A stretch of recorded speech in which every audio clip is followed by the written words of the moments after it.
Board of County Commissioners workshop for Tuesday, July 14th to order. I would like to ask Commissioner Harvey if he would give us our invocation, and Commissioner Goddard if he would lead us in our Pledge of Allegiance. Please stand. Thank you, sir. Gracious Heavenly Father, we thank you, Lord, for today, a day of opportunity that we can serve our fellow man in Putnam County. Give us wisdom and knowledge directly from your throne room. Let every topic we discuss today be decency and in order. And Father, we give you all the praise, honor, and glory. In Jesus' name we pray. Amen. Thank you. Please join me. Pledge allegiance To the flag United States of America. of the United States of America and to the republic for which it stands, one nation, under God, with liberty and indivisible, justice for all. liberty and justice for all.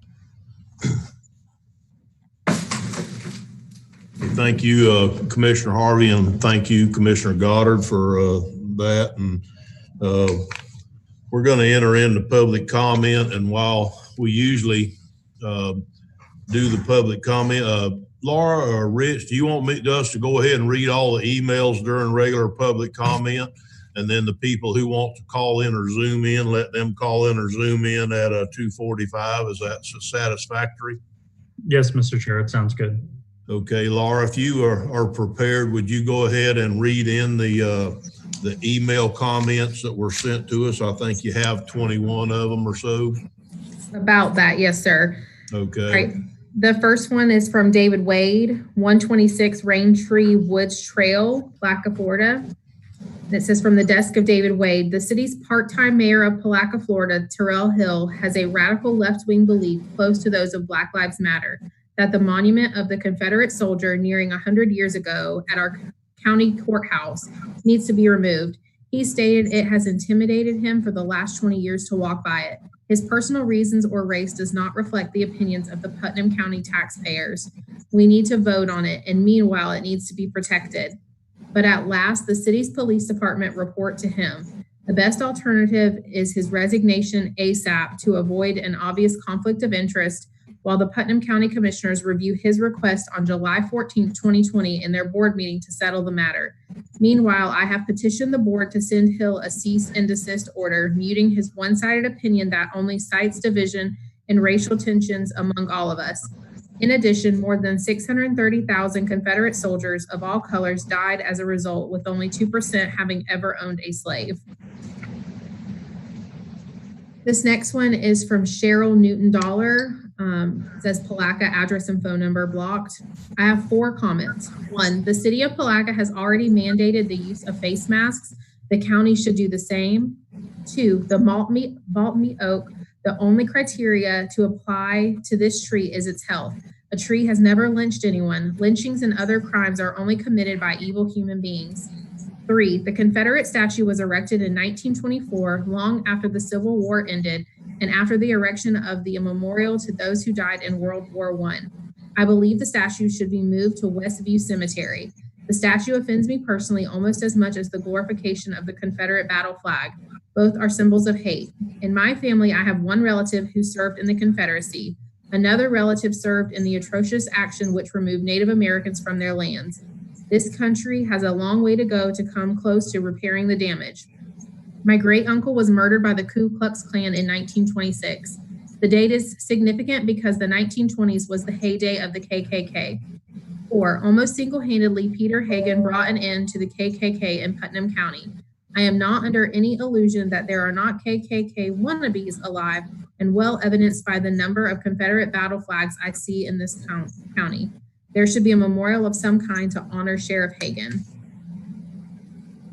Next one is Christine Mundy, 123 Barber Lane, Palaca. Thank you for the opportunity to comment on this important issue facing the county. I strongly support moving the Confederate soldier statue away from the courthouse. I believe it sends an unacceptable message. This is the only outdoor statue at the courthouse commemorating local soldiers, not one of many. Whether intended or not, it suggests that we value this particular moment above other moments, and that we are belligerently hanging onto a time when our citizens fought in a tragic yet treacherous war. While I think it is simply the right thing to do, I also think that moving it will send a message that we want to build a unified future for our citizens. I am not so certain about the tree. I love the tree and I hadn't previously realized how it was perceived by some. Isn't it dying anyway? Maybe when its time comes, we could convene a commission composed of an arborist and concerned citizens to come up with a replacement unity tree, one with a cooperative new beginning and the promise of great beauty to come. The next one is from Richard Cothran. I am Richard Cothran. I was born in Palatka and have lived here for over 70 years. I've seen a lot of changes, but to change just for the sake of change is wrong. The matter of moving or removing the statue located in front of the courthouse is too important to me, as well as many others, to allow 3 people to make that decision. Therefore, I'm asking the county commissioners to have the issue put on the November ballot so that the people can decide what change is necessary, if any. It's my hope that the county commissioners will not follow the path taken by other cities against the will of the people. A prime example of this is Mayor Curry of Jacksonville bowing to the will of whoever talked the loudest or whoever was in front of him at the time. Mayor Curry agreed to meet with the opposition, but instead, before the meeting, he took it upon himself to make the changes in Jacksonville in the middle of the night. These changes affected all of the citizens, not just a few. Both sides did not get their say. Any elected official who authorizes changes on important decisions that affect an entire city without the input from a cross-section of the population should not be in public office. The only fair and proper way to resolve the situation would be to put it on the ballot and let all the people be heard. So I am asking the commissioners to not align themselves with Mayor Curry. Besides being opposed to any change, I'm asking the county commissioners to commission the sheriff's department to monitor the statue in the event of vandalism that has been seen in other cities. Any vandalism should be dealt with severely. Thank you, Richard Cothran. The next one is Kayla Richards. Hello, my name is Kayla Richards and I live in Interlachen, Florida. I am for the removal of the Confederate statue from the courthouse lawn. Removing a statue of the loser of the Civil War does nothing against the Constitution. The Constitution is currently amended to abolish slavery. The Confederacy was never a slave-free country. The Confederate soldiers surrendered and the war is over. That is the courtyard of the United States of America, and we are now a slave-free country. I think a more appropriate place for the statue is in the cemetery where Gavin Thomas has petitioned for it to go. If we truly believe we are all equal, then let's do what's right. Nobody should have to go to a courthouse where you seek justice and see a statue that represents anything but that. I stand behind Gavin Thomas and his plan for a peaceful compromise while preserving Putnam County history. Sincerely, Kayla Richards. Next one is Bob Jones, 156 Madison Street, Palatka. In no way or fashion should you remove, deface, or damage the statue or the oak. Do not fall victim of society's ills. The next one is from Charlie and Claudia Wilkinson. I read this one during the morning. I also made copies of the pages of the book and the petition, and I put them in your boxes. Would you like me to read this one again? Rich, what do you think? I think we just included it as the minutes. It's already been heard by the commission. Okay, thank you, please. Yes, you don't have to read that one again, Laura. Okay. Next one is Amy Cottrere. My name is Amy Cottrere. My current address is 115 Ronald Road, St. Augustine, Florida. I moved to St. Augustine last year after living in Putnam County my whole life. My family has lived here for 4 generations, and I'd like to write in support of Gavin Thomas's proposal to move the statue. My understanding is that the statue was erected in 1924. As we all should have learned in school, the early 1900s were a time of racial violence and an increase in lynchings. The statue is just as much a symbol of 1924 as it is the history of the Confederacy in Palatka. According to the Southern Poverty Law Center, and in parentheses, the Klan enjoyed a huge revival in the 1920s when it opposed mainly Catholic and Jewish immigration. By 1925, when its followers staged a huge Washington, D.C. march, the Klan had as many as 4 million members and in some states considerable political power, end quote. Between 1917 and 1921, the governor of Florida was Sidney Johnston Katz, the son of a Confederate captain. In his inauguration speech, he says, parentheses, "Your triumph is no less in this good hour in beautiful Florida, for you have withstood the onslaughts of the county and state political rings, the corporations, the railroads, the beautiful Florida, for you railroads, the fierce opposition of the press and organization of the Negro voters of this state against you, and the power of the Roman Catholic hierarchy against you. Yet over all of these common people of Florida, the everyday cracker people have triumphed, in parentheses. Clearly, we had racists in power at the time that the statue was put in place. I want to remind everyone that this issue, the Democrats at the time and all throughout history have been in favor of the KKK. If they were not in favor of the KKK, they were complicit towards the violence that occurred during that time. Clearly, political platforms change, and we can't blame political parties for all the injustices. This is about good versus evil right now in the year 2020. Now, I'd like to remind the good people of the book of Amos in the Old Testament of the Bible. Amos was a shepherd from south of Jerusalem, and God sent him to prophesy against Samurai and Israel around 760 BC. Samurai, the capital of Israel, enjoyed enormous wealth, but at the same time, struggles with Damascus had left the population exhausted. Amos preached against all of the major tribes for capturing villages and selling people into slavery. Some tribes wiped out populations and boasted about it. All the Gentile nations were accused of crimes against humanity. The Israelites sold the poor debtor into slavery over Israel, not in its entirety, because the tabernacle of David would be restored. If America is the same as Israel, then we will not have favor with God. We know what is right. Even then, honest and decent people were silenced because the people in power were hostile to anyone who told the truth in the court of the law. Just as God will deal with the violence within each of our contemporary movements, he will deal with people who are indifferent to those who have been oppressed. I'm no prophet, but I believe we need to change now. With respect and hope for a lifetime change, Amy Cottrell, lifetime resident.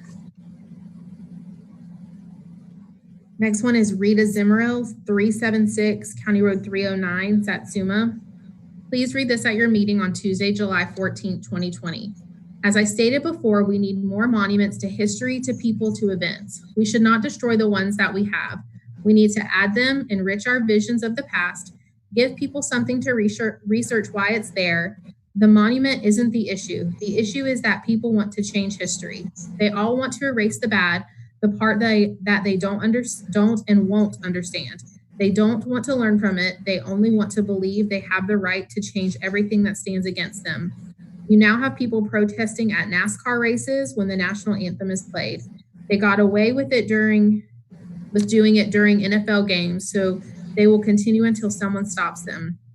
Will you let that be the next thing they decide must go?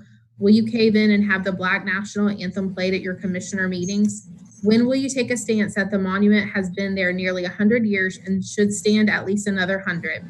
The tree has been there longer than anyone else. What has it done? Why does it need to be removed? If that tree could talk, you could learn much from it. Let everyone know that history is important. You cannot change history. You can only learn from it. You grow from it, or you are doomed to repeat it. Please save our monument and our tree. Sincerely, Rita Zimmerl. The next one is from Sheila Beck, 185 County Road 309C, Palaca. I do not agree with the removal. History is history. If you think that will erase history, then all nonviolent felony people should be able to erase their history. All street signs should be taken down. Anything to do with past history should be removed. This is getting ridiculous. White bread can't be called white bread. Master bedrooms can't be called master bedrooms. Like, seriously, if this happened, I will be more than willing to start protests about all the things I believe should be gone with it. The next one is Cynthia Farah, 103 River Shore Drive, San Mateo. Commissioners, it is ridiculous that this has gotten this far. The beautiful tree has made many beautiful memories for thousands of people. Leave it alone. As for the statue, Confederate soldiers have been given all the rights and privileges of American soldiers. The statue is a memorial to men that gave their lives protecting their families and homes.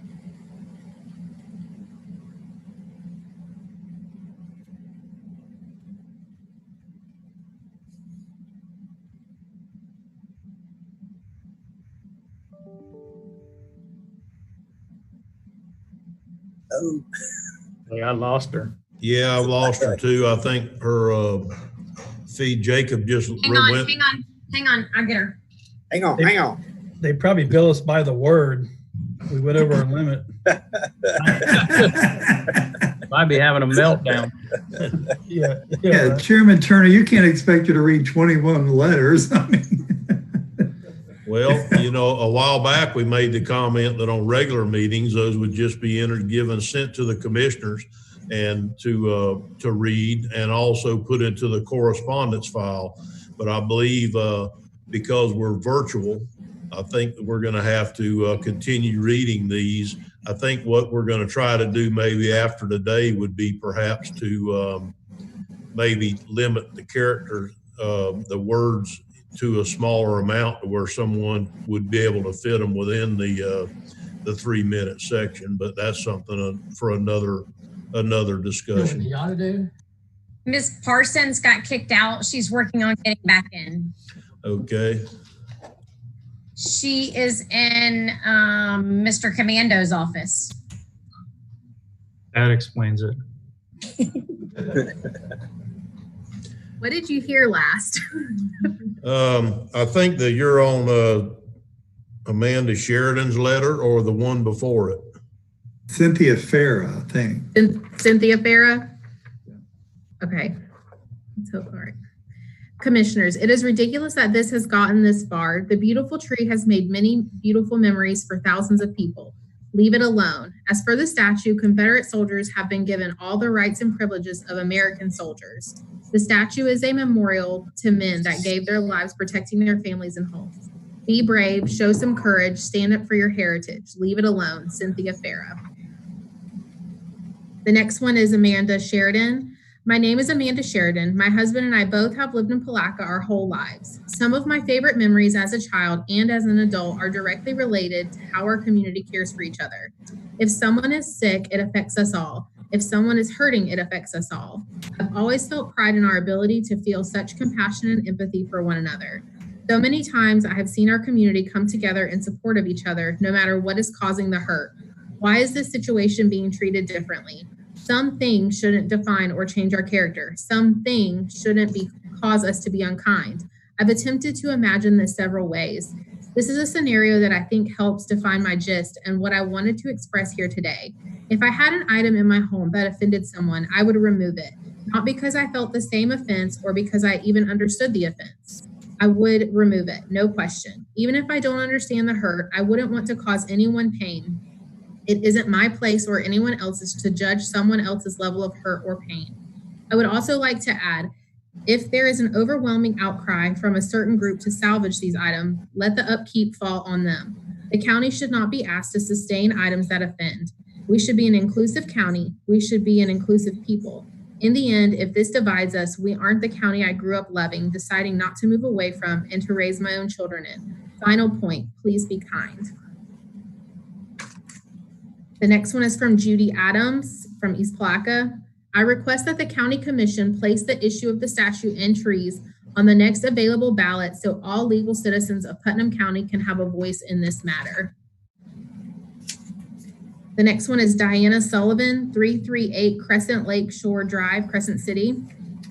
Dear commissioners, please do not allow irrational pressures convince you to remove the magnificent 100-plus-year-old tree under the county's stewardship.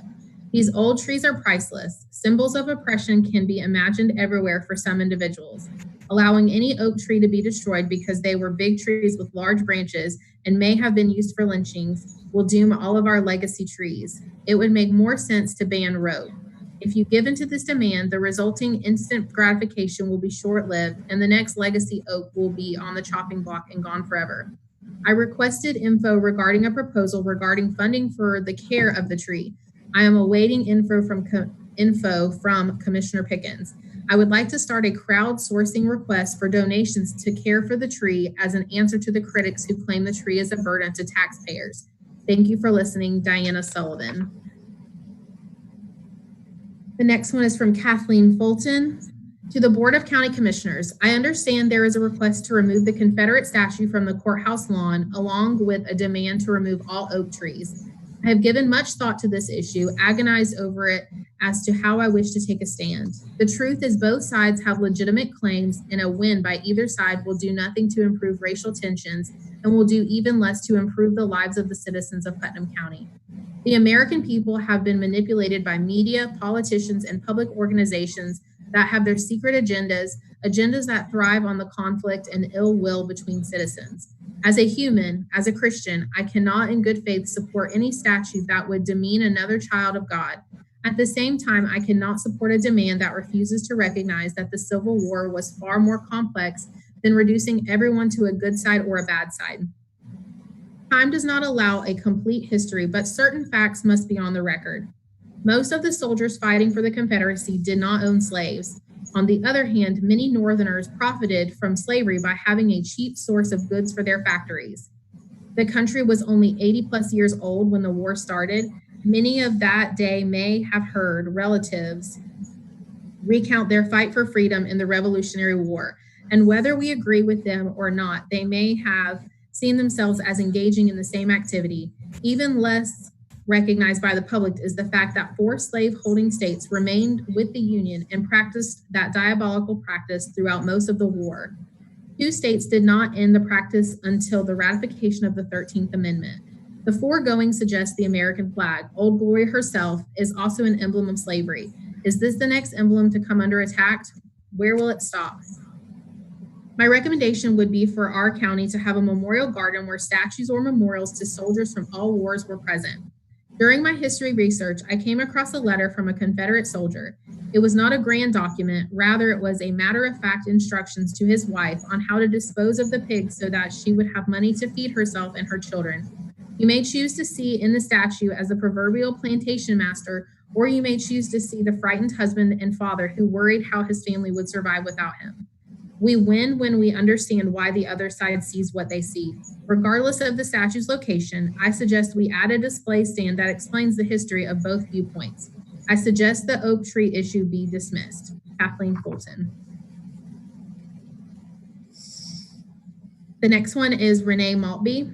To whom it may concern, unfortunately, due to COVID-19 and my age and health, I am unable to attend the meeting regarding the fate of the Maltby Oak on Tuesday, July 14th.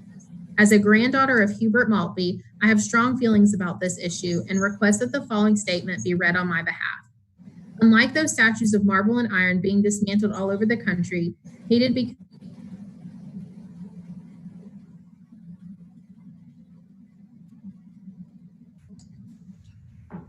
I see Julie got up to go check on her.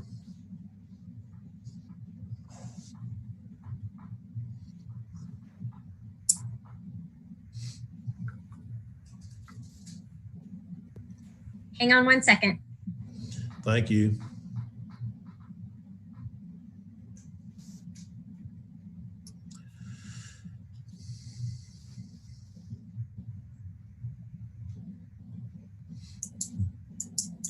Don't we have a wired connection in Mr. Commando's office? We do, but the computer that's in there doesn't have a webcam on it.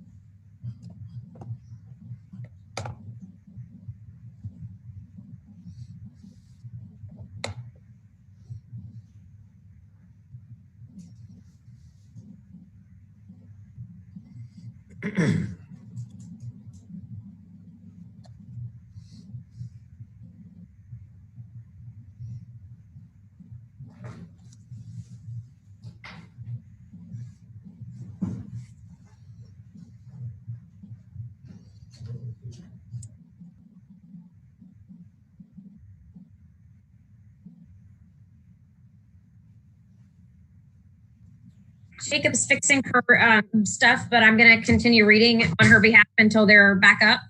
Okay, thank you. This letter is from Renee Maltby, to whom it may concern. Ultimately, due to COVID-19 and my age and health, I am unable to attend the meeting regarding the fate of the Maltby oak tree on Tuesday, July 14th. As the granddaughter of Hubert Maltby, I have strong feelings about the issue and request that the following statement be read on my behalf. Unlike those statues of marble and iron being dismantled all over this country, hated because they celebrated figures of the Confederacy and slavery, the Maltby is neither a symbol nor a celebration of oppression. Rather, it is a symbol of a kind, humble little man who went to extreme lengths to save it. a man who never owned slaves, never fought on the side of slavery, nor represented hatred toward anyone, a man who loved his family and loved his community. At his modest country home, Hubert Maltby nurtured and experimented with an amazing array of fruits, vegetables, and nuts, as well as bees that assisted him with pollination. As an agricultural agent and neighbor, he was available to anyone, farmer or friend, who had questions or needed help. On his weekends, he loaded up his old station wagon with produce of every kind, along with his beloved dog Ballerina, and drove around giving it away to all the neighbors and needy alike. He was a loving family man who always had a hug and always smelled of fragrant cigars. I do not know if some poor soul was hanged from this tree. I pray not, but I do not know with certainty that this is not what the Maltby oak is named nor remembered for. I do know that taking it away along with its heritage will not remediate any tragic events of the distant past, nor help to heal the community in these current turbulent times. And importantly, unlike a statue forged in a factory or carved over months of an artist's studio, this tree has been over 100 years in the making, and once gone is gone forever. I do know that the wounds of racism can only heal when all choose to embrace love over hate, forgiveness over vendetta, and progress of the present over the dark memories of the past. This tree is a work of art, a majestic, one-of-a-kind living thing, standing purely as a tribute to my sweet grandfather who saved it. It is also colorblind and offers shade to all. Finally, to any who claim injury and loss at this site, we grieve with you. Would that we could change it all and every sad chapter be rewritten. But where would we be in learning in that? For it is only in history examined that the human race improves. We hope that you will reconsider and hold this tree blameless. Thank you for your consideration. Sincerely, Renee Maltby. Thank you for the help, Julianne. Right. The next one is from Deborah Maltby Wood. I am writing in regard to the workshop regarding the Maltby oak. My name is Debbie Maltby Wood, and I reside in Rutherford, Texas. Hubert Maltby was my grandfather, who the oak is named for. I need not go on about the history of the oak tree involving him. Anyone who is a Palaca native is aware of his love and dedication for the tree. If it weren't for his care, there would not be this majestic tree. I visit it every time I visit Palaca, most recently August of 2019. I took my granddaughter and told her about its history. Sadly, the years are not being kind to this wonderful tree. Each time I visit, I notice its demise. I'm begging and pleading, please let it spend the few years it has left beautifying the lawn. It's a tree, not a monument, which I won't go into. My town is facing the same protest regarding a statue on our own courthouse lawn. This is about a nearly 200 years old tree. It saddens me to even think about that my next trip to Palaca, I may not see my granddaddy's tree.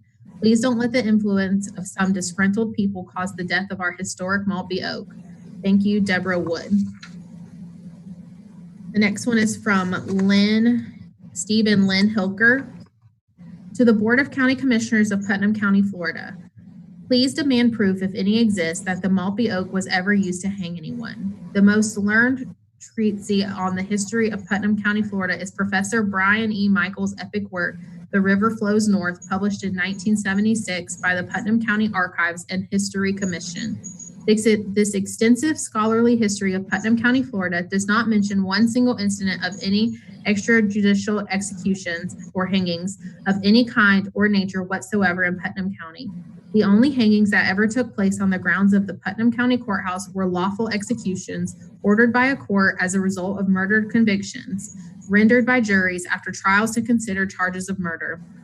The Maltby oak was never used for any executions or hangings, all of which were carried out on scaffolds built for that purpose. Upon demanding competent proof of any allegations that the Maltby oak was ever used as a hanging tree, you will find no such evidence exists. As such, please do not dishonor the memory of longtime county agricultural agent Hubert Maltby on the basis of unfounded rumors and legends with no factual basis supporting them. Regarding the proposal to remove the 1924 Patton Anderson Confederate Memorial from the courthouse lawn, please be mindful of the real history of why the Civil War was fought. The states that briefly left the Union did not do so for the purpose of protecting slavery. The attempt to leave the federal union was mostly based upon the perceived gradual erosion of the southern states' economies by the ever-growing political and economic power of the increasingly industrialized economies of the states in the North. With the looming specter of U.S. tariffs on imported manufacturers to protect northern states' industries, the South's agricultural exports were sure to face retaliatory tariffs enacted by the European nations who both exported goods to America and purchased agricultural products from the southern states. As in the days of the American Revolution, when we left England, the erosion of economic power and the right to have free and fair trade became a powerful argument from the southern states to go their own way in 1860, as we did in 1776. As a result thereof, the southern states attempted to leave the Union, not to keep their slaves, but to maintain their ability to earn a living. The vast majority of southern people made their living from the sale of agricultural products, with less than 5% of those people employing slave labor to produce their stock in trade. One has only to read the text of the Emancipation Proclamation to find proof that the Civil War was not fought to abolish slavery. The portions of the southern states and border states not in rebellions, parts of Louisiana, Virginia, and Maryland, were excluded from the proclamation. They were allowed to keep their slaves by President Lincoln. This is accurate history, like it or not. Upon setting aside the false notion that Confederate monuments were erected to glorify slaveholding, the only real purpose for which these monuments were erected was, and is, to serve as a reminder that Americans in the South suffered and died for the same cause that existed in 1776, freedom and economic liberty. With this said, let the Anderson Monument remain on the courthouse lawn with the inclusion of monuments to other freedom movements in our history, such as the Civil Rights Movement. All of these movements fought for the same most American of purposes and causes, freedom and self-determination. It would be appropriate to erect a statue of Dr. Martin Luther King Jr. on the courthouse lawn.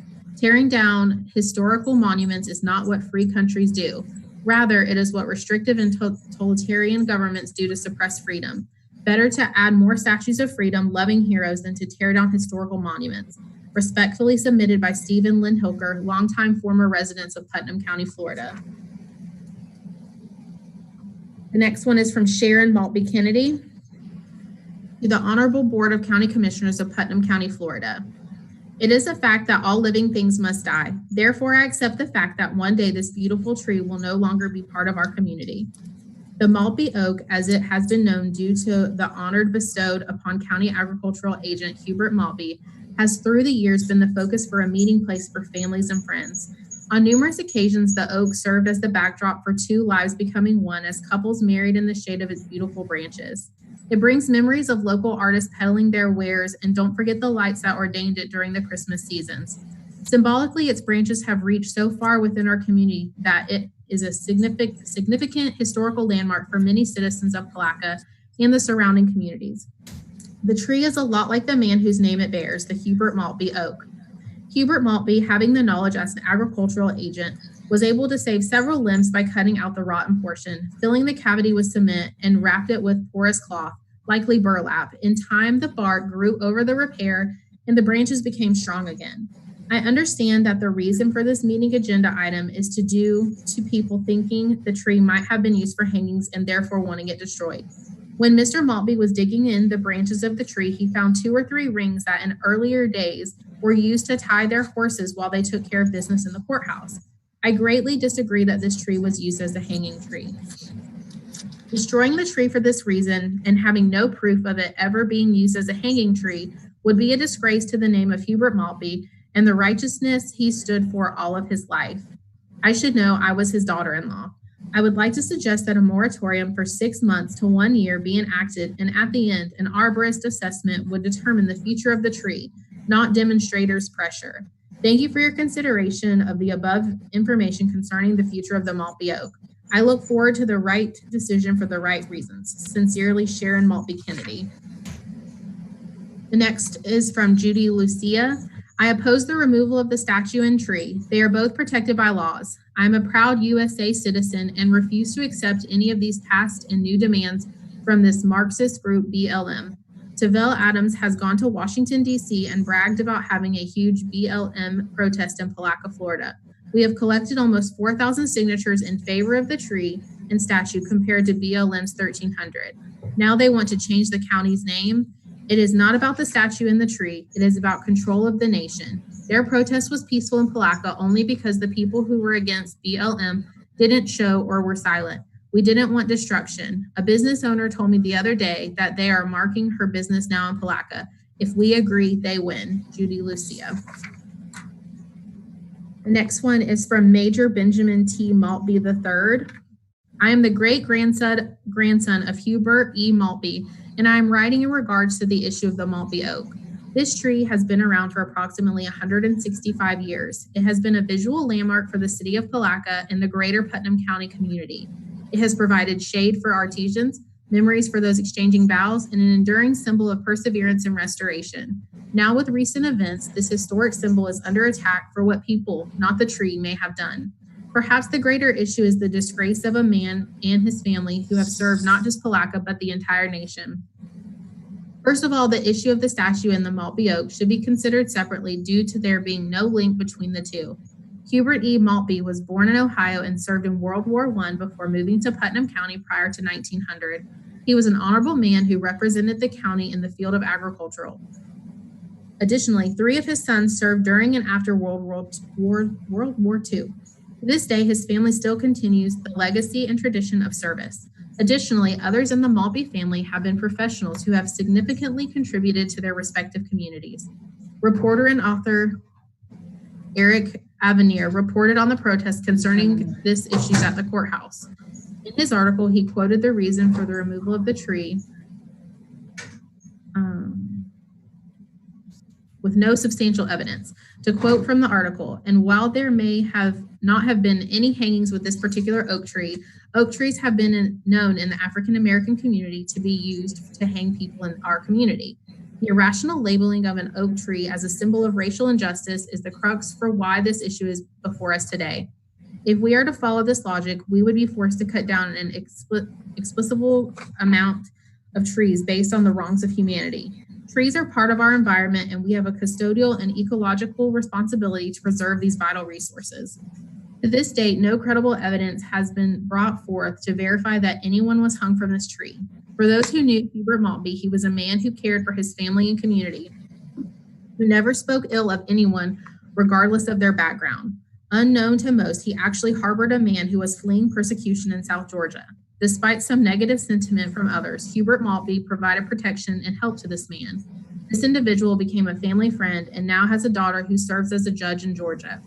This story is not well known because Hubert was not a boastful man. He exemplified character by doing the right thing even when others did not agree. Hubert E. Maltby preserved a tree that, despite its flaws, he could see flourish. He removed the rotten aspects of the tree and placed a solid core in the middle so that it could live on. Perhaps what we should see is that all of us need to remove the rotten aspects of our lives and instill a solid core of morals and values that respect, promote, and preserve the best in all of us. Removing a tree based on mob rule and unsubstantiated accusations goes against the fundamental values that your office is bound by oath to protect. The tree is old and dying, and perhaps in the near future needs to be removed. The Maltby family has fought to preserve the rights of all individuals and preserve a significant and innocent landmark. Now it's time for the county to return the favor and preserve the name of Hubert E. Maltby and family. Major Benjamin T. Maltby III, U.S. Army Commanding Iraq War Veteran. The next comes from Phyllis Lott. It says, what is history? It is a continuous chronological record of events that connect us with the past. To remove even one event is to alter all history. You must see history as a puzzle and how all the pieces fit. To remove some pieces distorts the whole picture. It is impossible to put ourselves back 150 years ago. That way of life was very different. We have the luxury of hindsight, which is always 2020. 150 years from now, our successors will undoubtedly think many things we do now are unacceptable in their society and maybe even immoral. Slavery, although immoral, was not illegal. Every statue reminds us of a cause people were willing to die for. These were not evil people. Most were farmers and never owned a slave. They thought they were trying to preserve their way of life. If they were alive today, they would inevitably see things differently. History is a lesson book for future generations. It shows us where we have been and how far we have come. To destroy that is to minimize all the great accomplishments we have made as a country and a people. Keeping statues helps us understand past generations and to see the building blocks each generation needs to evolve to a more enlightened age. You don't erase the past because you are offended. You remember it and learn from it. The next one comes from Peter. How many more do you have, Laura? You're off the list that I had. These are more that just came in. I have 2 more. Okay, thank you. For now. Ladies and gentlemen, just a brief note regarding the Confederate statue here in Palatka. It is a very chivalrous statue and is representative of Florida at the time, but the Civil War was fought to divide and destroy the United States. Soldiers on both sides fought long and hard. More men were killed than any other war in which the United States participated. That war was fought for many reasons. One being to continue slavery, Southern agriculture based on slavery. Just as the Nazis in Germany put away their past, Palatka needs to do the same. Put these statues in museums and continue with this multicultural United States. Thank you. This one comes from Douglas Hayes, 216 Huron Avenue, Satsuma. Salutations. In regards to the statue and tree issue, I'd like to point out that many marriages have been performed under that old oak. For some, it is a reminder of love and union. The promoter of the removal was quoted in the newspaper of wanting to unite the citizens of the county. What a hypocrite. This effort he is forwarding is one of the most divisive situations this county has seen in years. As to the statue built in 1929, it is not the era of the 50s as a reminder supposedly of racial tension and oppression. Mr. Townsend did make sense that the courthouse is the hall of justice. Therefore, all war statues should be removed and placed at a natural history museum that can be grant funded. Thanks and God bless. Douglas Hayes, candidate BOCC District 3. Okay, thank you. Is that the end of them for now? I need to check the inbox. Well, if you have any more, I'll let you read them during the actual discussion when we get to it. We've got to get back on the agenda. We've got a 2:45 or after time to finish the discussion, but we'll at this present time we're going to end this portion of public comment, and I'm going to move into the Port Authority workshop by recessing the Board of County Commissioners workshop and by convening the port workshop. Any commissioners, is there any public discussion on the Port Authority today, Ms. Parsons? I think you need to say no for the record. Sarah may not can see you shake your head no. No, I don't have anything for public comment. Okay, thank you, Ms. Parsons. Is there any general discussion today by the commissioners or anyone else on the about the Port Authority? I do have something. Okay, Commissioner Rawls. Under Commissioner comments, there's a thing that says Commissioner Rawls aquaponics facility presentation. I'm not sure why that's on there. I didn't ask her to put it on there, but I think it's stemming from a conversation I had with them. Do what? Sorry, go ahead, sir. Oh, I think this is stemming from a conversation I had with them where during the conversation I told them they were looking for for us to potentially have a conversation to partner up with them to help them obtain a DEO grant or loan rather for about $5 million, but they had to have a public entity that could come in and back them up. So I told them that it might be possible that the Port Authority, because they are on the water, and if something happened and we had to take the property back, maybe that would be the value of the Port Authority, and maybe the Port Authority could get behind their loan. But I don't know why this is on the discussion under the BOCC. What I wanted to do was discuss it under the Port Authority, if you would let me. Okay, Commissioner Rawls, we'll do whichever direction you want to go. If we were going to discuss this at the end, I think several commissioners have met with this, and I don't know if the Port Authority would be the proper place to do it. I kind of encouraged them when I had their presentation to go talk to the Development Authority and see what they thought. And the reason being is because they usually help raise money, and they usually help do bonding if it's appropriate or to feel like it is. And I don't know if this would be appropriate or not, but basically the presentation that I had made to me personally was they were looking for a funding partner to help them get 2% money. And while I understand that's important in any venture, I don't know that I can put the taxpayers' money on the line for their venture. And I asked them that point blank. I said, so you want the county to sign on the dotted line and take liability for your $5 million loan? And they said, yes, that's what we're looking for. Sorry, I don't think that's what the county does. Now, they're not asking for tax help or they didn't mention that to me. What they basically asked for was us to sign the line on their loan. I don't think that's something that Putnam County needs to look at. I think that's something that the Development Authority needs to talk to them about if they have a program to help them do that. Commissioner Rawls, did you try to say something, sir? Yeah, so what we're discussing was a possibility of utilizing the Port Authority as the backstop, but charging them 0.5%. So where they're paying 2% to the state on the money, they would also be paying us 0.5%.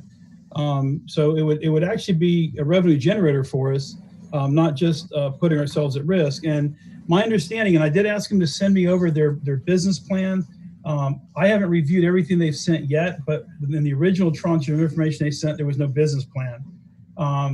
So I'm not really 100% sure of what it is they're looking for. But what I proposed them was the possibility of looking at this as a moneymaker for us, for the citizens, if we were to have a public-private partnership, if you will, that would allow them to get their money, set up the facility. They're guaranteeing jobs.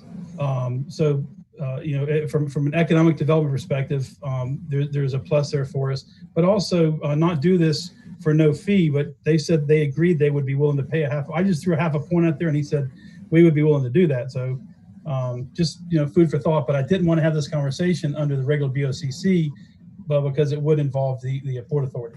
Well, it could if the Port Authority decides to take it up. Right. But like I said, I think they should have a conversation, and told them that I thought they should have a conversation with the Development Authority. And I think this whole project that they're bringing to the county is way too green, without nearly enough information for me to vote to put the taxpayers on the line. I agree. Commissioner Harvey? Yeah, thank you, Mr. Chairman. And I agree with you. I told them the same thing, that the Development Authority is the proper channel to go to. And I understand they didn't want to do bonds, but we did that with Seminole Electric, and we were able to make money through our Development Authority, a little bit of money, by helping them with their bond issue. No way do I want to put a signature on a document dedicating $5 million guarantee to a start or a business, any business, that's going to put the county in a restricted posture if we ever needed to go out and borrow money, or our bond rating would drop. So I think we don't have $5 million laying around. We don't have it in the port, and we don't have it in the Development Authority. So honestly, it could be a great deal, but for 50 jobs, they're going to have to probably go through the Development Authority to do that. I looked at their proposal. I listened to it. I think it's a great deal. I think it has a lot of moving parts. I told them that. But I did say the Development Authority is where you need to be looking at, because this commissioner cannot sign the dotted line and put Putnam County $5 million at risk right now. Thank you, Mr. Chairman. Thank you, Commissioner Harvey. Is there any other comments before we move out of Port Authority today? So just real quick, as far as I'm concerned, we just handled item number 6 on the agenda, correct? Yep. Okay, cool. Yeah, and just for public consumption, I asked the same thing, and their knee-jerk reaction was they had looked at the EDA and did not feel that was a good fit for the EDA. But I concur with everybody here. I think if anything, the only way we could do anything would be through the Port Authority, as far as that, because we do have recurrent revenue in the Port Authority that can handle this through the lease that we have on our real estate. But you know, I don't know. I don't even know why it's on the agenda. I didn't ask for it to be on there, so they must have asked for it to be put on there. So it wasn't me. Okay, well, not a problem. We were under the understanding you had called and asked, but that's certainly no problem.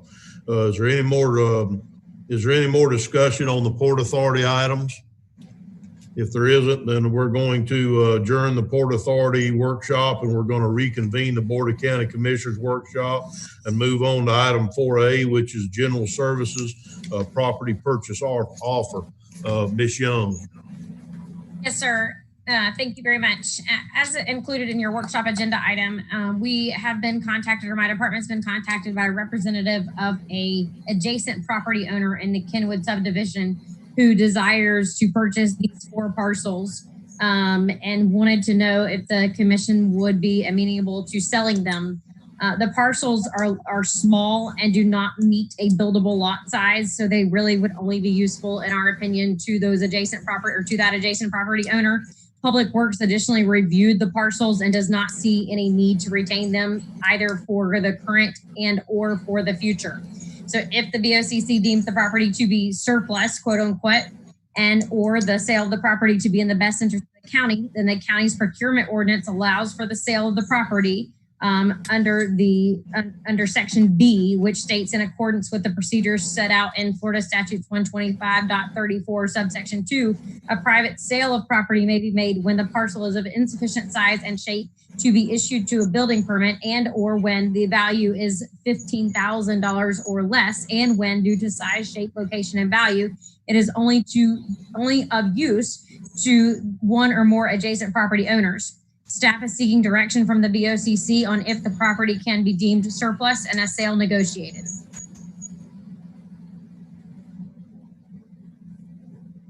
Okay, thank you, Ms. Young. What would be so the recommendation, your recommendation is for us to sell this property? Yes, sir. My recommendation would be for the commission to allow general services to negotiate that sale with the adjacent property owner. Do we have any conversation or motion? I'll make the motion that we allow it. Okay, Commissioner Goddard, is there a second? Commissioner Harvey seconded it. Okay, is there any further discussion? Hearing none, all in favor say aye. Aye. Opposed? Ayes have it. Motion carries unanimously. We're going to move on to item 4B, Ms. Young. Yes, sir. Flip the coin there. We've been contacted by a representative of a property owner in Putnam County who no longer wishes or desires to have their parcel and has offered to quitclaim deed the parcel to us. However, staff has researched this and we can find no viable use for the property at this time nor in the future. Again, Public Works advises that they don't see a need for it now or in the future, as it's located in Paradise Lake subdivision, which has a HOA that's responsible for drainage. It's a small piece of property and the owner hasn't been paying property tax and doesn't want to continue paying property tax, but we don't see a viable need for it. I wouldn't see any benefit in it. Okay, is that a motion, Commissioner Rawls, to I'll make a motion. decline? We reject their offer to give us the property. I'll second it. I want to, I was going to Just say I'd a second second, it for discussion. Commissioner Goddard, just a second. There was under a motion by Commissioner Rawls and second by Commissioner Pickens. We are going to turn it down. Commissioner Goddard, did you have a comment, sir, under discussion? I did. Now, what does the county incur as far as cost if they don't pay any taxes on this? Do we have, I mean, what exactly does it cost us to deal with people who do not pay the taxes on these properties, and then we end up with them anyway? Well, Chairman, it's very likely that the county could not incur any costs. So if the property owner does not pay their taxes, tax certificates are sold. And then if those tax certificates are forced to sale, then obviously anyone can buy them. If no buyer at the tax deed sale puts a bid in on the property, then the property escheats to the county. And as you know, then our expenses, staff time, and a bid. But that would be a scenario that would happen if no other citizen or entity was was interested in that property.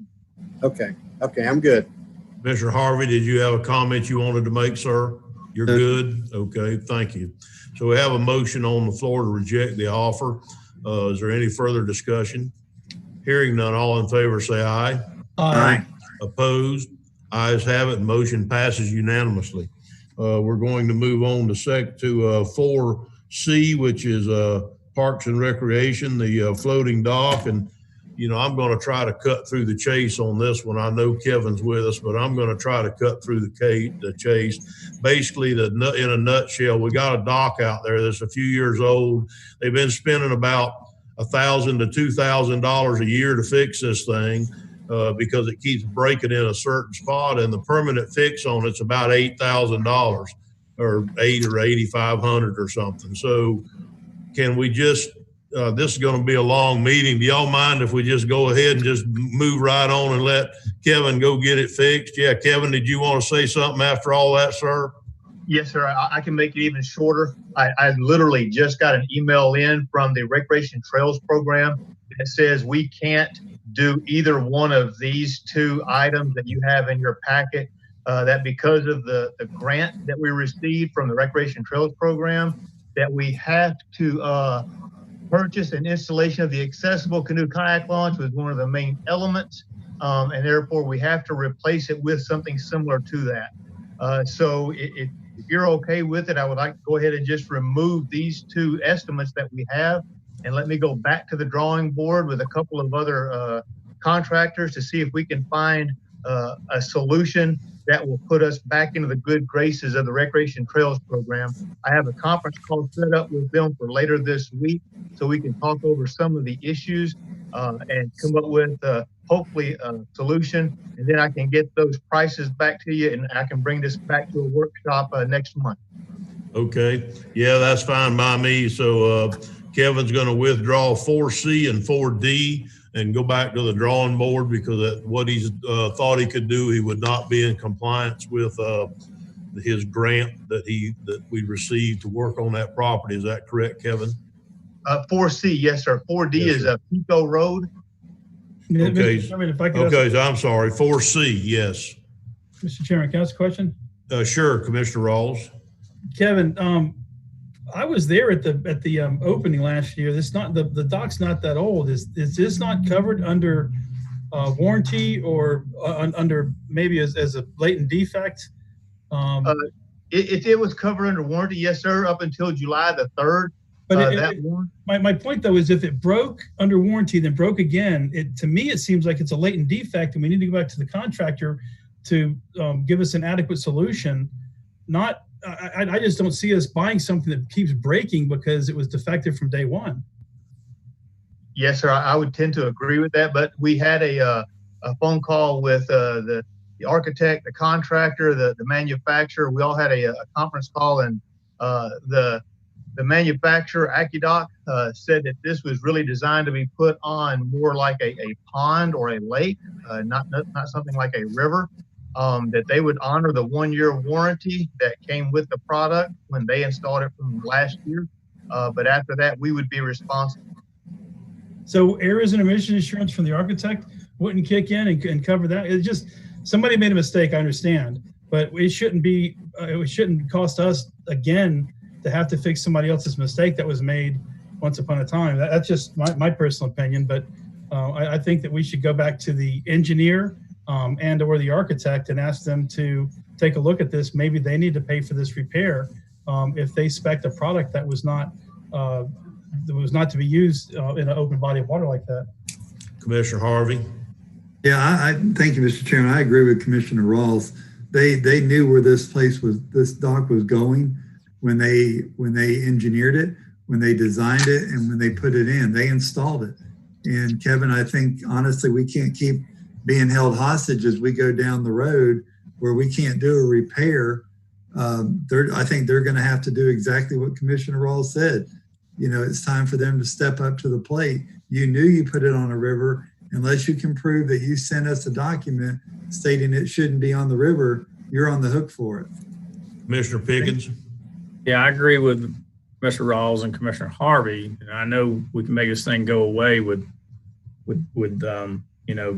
I guess he's going to have to go back to the drawing board, but yeah, it was designed to be used in the river. And I think the least conversation, Kevin, I had this conversation with you, at least you could go back and see what they might be able to do for you again for the last time. And this would be the last time rather than just have to spend $8,000 or $10,000 on this thing. Okay, Commissioner Pickens, I actually think before we waste our time doing that, or we may not be wasting our time doing that, I think that Ms. Young and Mr. Stevens needs to get with our county attorney and ask his opinion on, do we have a legal way to move forward instead of waiting 6 months and being out of compliance and it still being at the same place we are today. So I understand everybody buying their bicycle and the chain fell off in the first week and they're not wanting to buy a new bicycle or fix their own chain.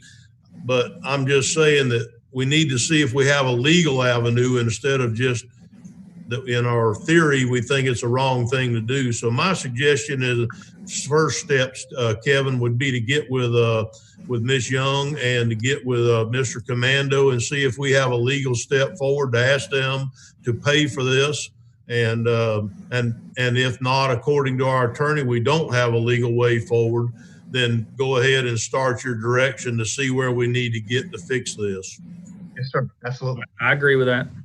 I agree. Okay, so we're going to leave item 4C and we're going to move into 4D, which is the purchase of the property adjacent to the Pico Road boat ramp. I'd like to ask one question first.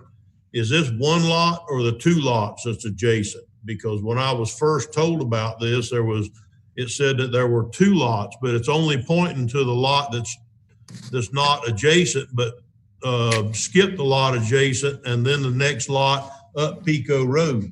So does anybody know if this is both those lots or one lot, or what are they asking for here? It was two separate lots, but the same owner. But again, this is a pretty easy one, Chairman. The lots are no longer for sale. They've been taken off the market. It was the desire of the Fishing Fund Advisory Committee to seek properties next to boat ramps that we currently have that if they come up for sale or if they're available, that to bring it before the Fishing Fund and the BOCC to see if purchasing those would be possible and advantageous to the county. And these lots that were at Pico Road are now no longer offered for sale. Okay, they must have heard we were interested in them. All right, so basically this, basically 4D is also off the agenda if it's not for sale. Okay, good enough. And now we're going to move into our citizens request on 5A for the Maltby Oak and the Confederate statue discussion. I've got multiple people in the waiting room. I'm going to let them in at this time.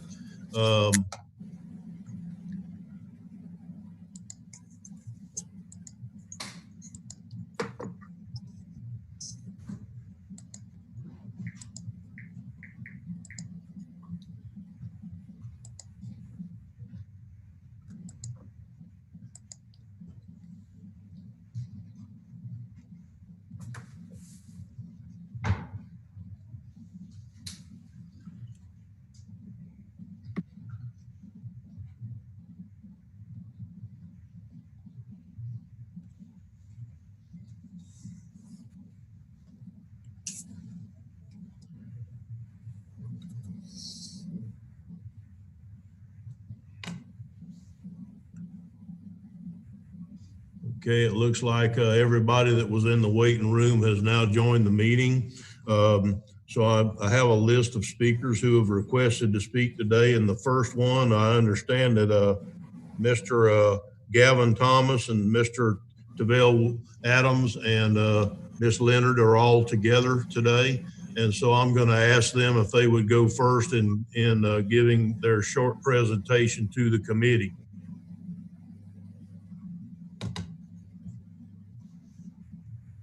Mr. Adams or Mr. Thomas, do you hear me?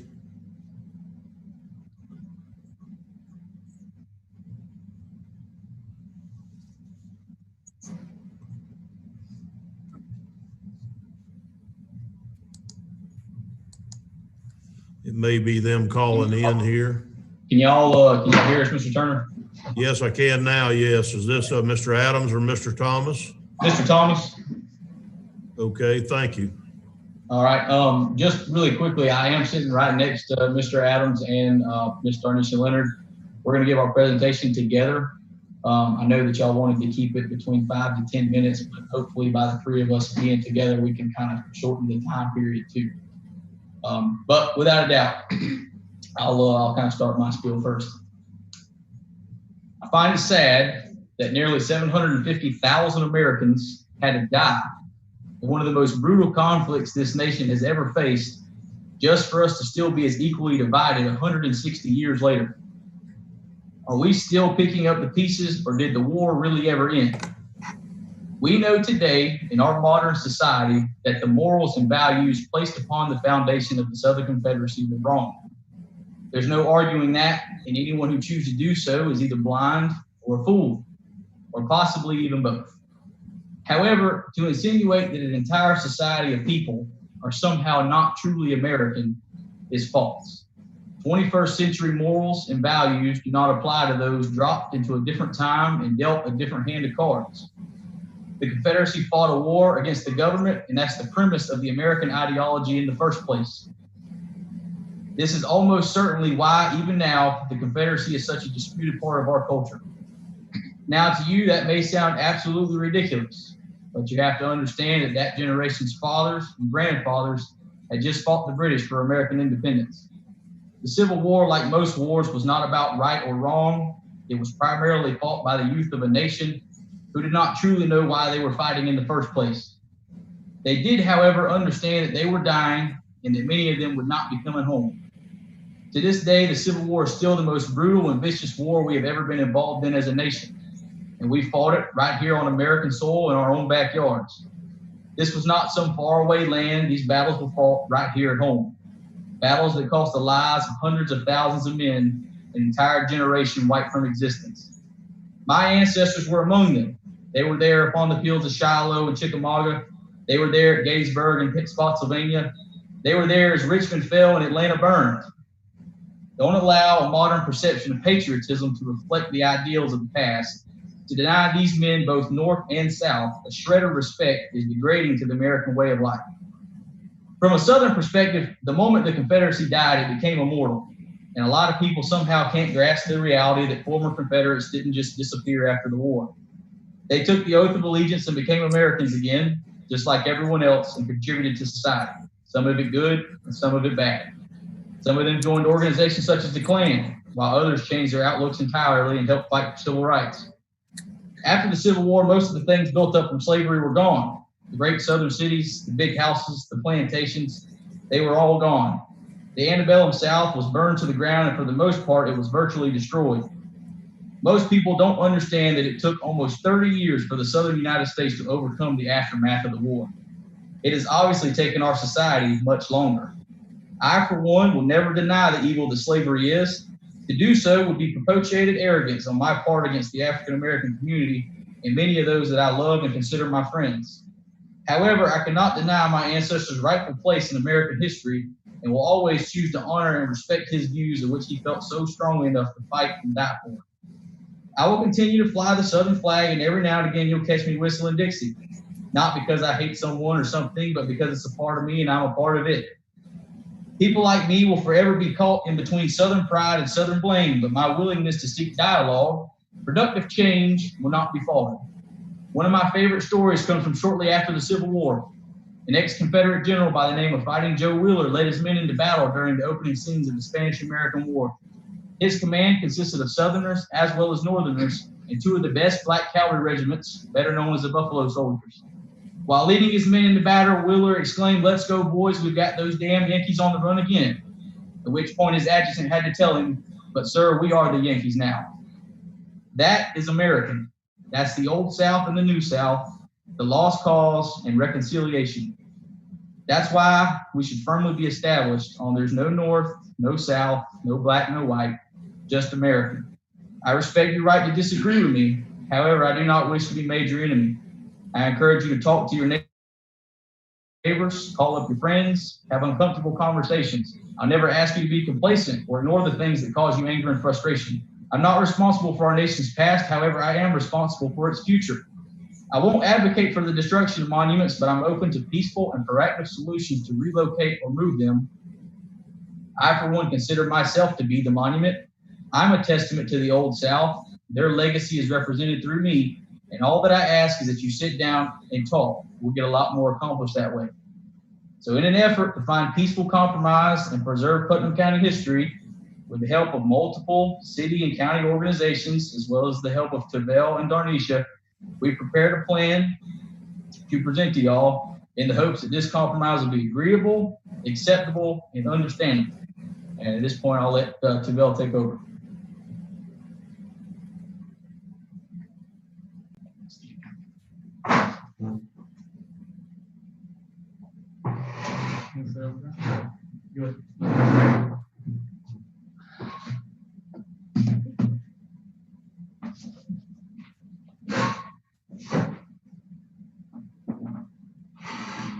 My name is Tavel Adams. I have with me here Gavin Thomas and Darnisha Leonard. In the spirit of compromise, in the spirit of unity, is why we're gathered here today on the same device during this Zoom call.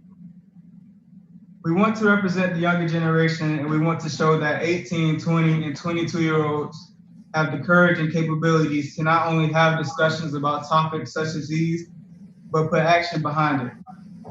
And as county commissioners, we ask that you do the same and make a decision.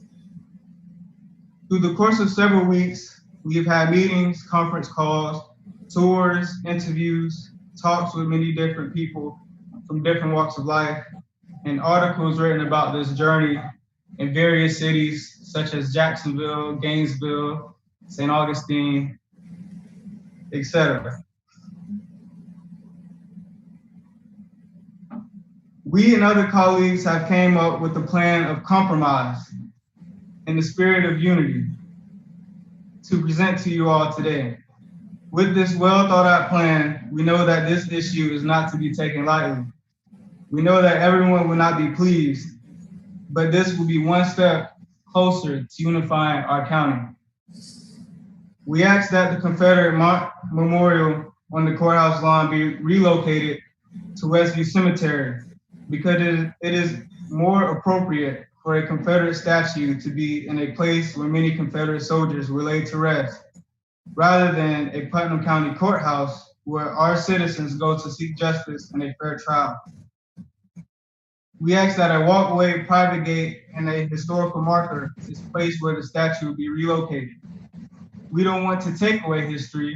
We want to preserve it, and we want to learn from it, and we want to add context onto it. We ask that 2 additional historic markers be added for the Battle of Palatka and the Union occupation for the city and the downtown area, and a final marker to be added to the courthouse lawn explaining the history of the courthouse, the history of the courageous and heroic Putnam County Sheriff Peter Hagan. We ask that the Putnam County Courthouse be renamed to, quote, the Peter Hagan Justice Center, Putnam County Courthouse, unquote. The Liberty Guards have been raising money for the United States Colored Soldiers Memorial prior to this event happening, the recent events happening in America. So this is perfect timing. By 2021, an additional memorial will be erected in Westview Cemetery for the United States Colored Soldiers. We ask that the Putnam County Board of County Commissioners make the decision to relocate the Confederate Memorial statue from the Putnam County Courthouse to Westview Cemetery and the aforementioned remarks. We elect officials to make decisions for us. We do not want this issue to be put on the ballot as a referendum because no real progress will be made, and this topic will be discussed in the future again and again. As you make a decision, remember how your legacy will be made and told in our history books. what decisions did you make as a county commissioner?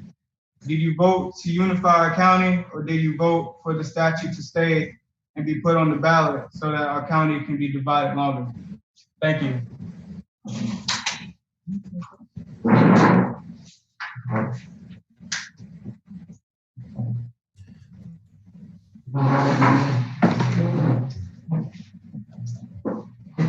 Hi, my name is Darnisha Leonard. As we know, Putnam County has a rich history, a history of good and bad. And it is because of that history that we are here today making these decisions. In the spirit of compromise, we have come up with a proposal that both parties, those for and against the Confederate monument, can be satisfied with. We would like the county commissioners to make a decision on the matter rather than leaving it to a referendum. As a county official, we want you to show leadership in your community. It is your job to show the people whose votes you are asking for where you stand. I ask that you use this opportunity to show your supporters true leadership.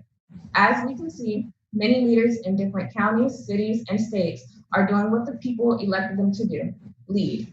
You are great leaders, and I am confident that you can do what you understand is morally right, and that is to allow compromise. You have a chance to make history in Putnam County. You have a chance to show its citizens the amazing leaders that they elected. You have a chance to do something for the greater good. Do not allow Putnam County to be the last man standing in regards to this monument. Do not allow the possibility of outside forces to cast their eyes in disappointment to our beautiful county. Show the people that you are great leaders and vote on the proposal that we are offering today. Thank you. And does our proposals need to be re-clarified, and is there any kind of open questions about them? I don't think we have any at this point. We do have a lot of other people present for public comment. Y'all are certainly welcome to stay and listen to it, Mr. Chairman, Thomas. Mr. Yes. Chairman, I'd like a written copy of that. I had a little trouble hearing it, so I want a detailed copy of it. Okay. Mr. Thomas, could you get a copy of each one of the three of y'all's and give it to Mr. Suggs or Ms. Parsons, either one? Yes, sir. I'll make that happen. Okay, thank you. At this time, we're going to move into public comment considering this item. This portion of the agenda is designed to allow citizens an opportunity to bring these matters to the attention of the board. It is not reasonable to expect that the board will engage in debate or deliberation about matters that we have not received prior information on as part of the agenda. Please limit your comments to 3 minutes. I'm going to go down a list that was given to me earlier. The next one on the list behind the presenters today was Mayor Terrell Hill. Mayor Hill. Good afternoon, gentlemen.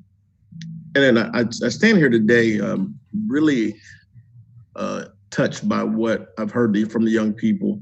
I've constantly referred to them as young people, but they are truly adults. They're a shining example of what Putnam County should be and what unity should be within this community. For those of you who may recall, we had a very similar conversation back in August of 2017, just after Charlottesville as it related to this matter, at which time I stood before this county commission, with the exception of Commissioner Rawls at that time. And I emphasized that we were one incident away from being Sanford. We were one incident away from being Baltimore. We were one incident away from being many of these other communities, including Charlottesville, all throughout this country. We've continually seen the injustices that have been served on individuals such as George Floyd. And while that happens, we are constantly reminded of the atrocities that were placed on our ancestors during slavery. Every time I walk by that statue, I see the memories of those atrocities. When I read the inscription that says, the principles for which they fought will forever live eternally, the principle for which they fought was slavery. As a 20-year lawyer, we've continued to fight this battle constantly, only to be fallen on deaf ears by those who see it. For many people, they won't understand. And so the one thing that I've always pushed for as we've created race history study circles and some of these other projects was for us to have the difficult conversations and for there to be some level of empathy. But at the point that we find ourselves again with a barrier which came at the height of racial injustice, at the height of Jim Crow, at the height of the Ku Klux Klan, as we find that barrier with the nameless soldier by the name of Old Joe, who stands there, not depicted for some individual soldier who fought on the battlegrounds in Putnam County, but depicted 60-some years later for the purposes of intimidation, for the purposes of making sure that the justices and the rights that people fought for were not there. But as I look at these young people today, as I see Gavin and Tavell, young men that I've had an opportunity to coach, as I see Darnisha, someone who I've watched grow up, and I see the future of Putnam County staying together in unity, they're the shining example of what we all need to do as adults from the other generations that have sat here silently ignoring what has been there before, not even thinking about how it makes or impacts the 15% of the people in this community who don't necessarily represent the majority. Putnam County is only 15% African American, but that 15% means something because minority rights is something that our framers wanted us to consider as we began to make decisions in this country. So today, gentlemen, I stand before you asking you to do a very simple thing, and that's just to do what's right. I'm not asking you to do what's popular. I know it's election time, but I'm asking you guys to do what's right, not kick the can down the road, because the longer we delay, the more divided this community becomes and the more outsiders become invited into our community to help influence whatever decisions may be put in place. But today is the first day that you guys have an opportunity to move forward with healing, to move forward with unifying this community in a way that some of you never imagined it would be because you were oblivious to the fact that there were racial tensions in Palatka. So I'm asking you to join in on the request that was put in place by these young people. I'm asking you to relocate this monument. I'm asking you to move forward with unifying Palatka. And I also want you guys to take part because I'm going to bring forward a request to the city commission, and I want the county to join in as we create a task force that deals specifically with equity and justice in this community.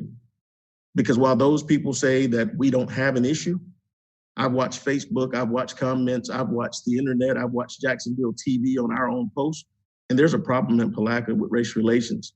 And until we stop denying that, justice and equality and equity and all the things that the framers guaranteed us, we won't really see them because a threat to justice anywhere cannot exist. And so we've got to continually move this community forward. I thank you guys for your time, but I also thank you for your ability to do what's right. So I'm going to thank you in advance for doing what's right for this community, not because 85% says that's the way to go, but because you think about the hurt that it gives the 15%, because that what you do unto the least of these, you do unto me. Thank you again. Thank you, Mayor Hill. Next on the public comment list is Miss Janice Pendergraft. Is she in with us today?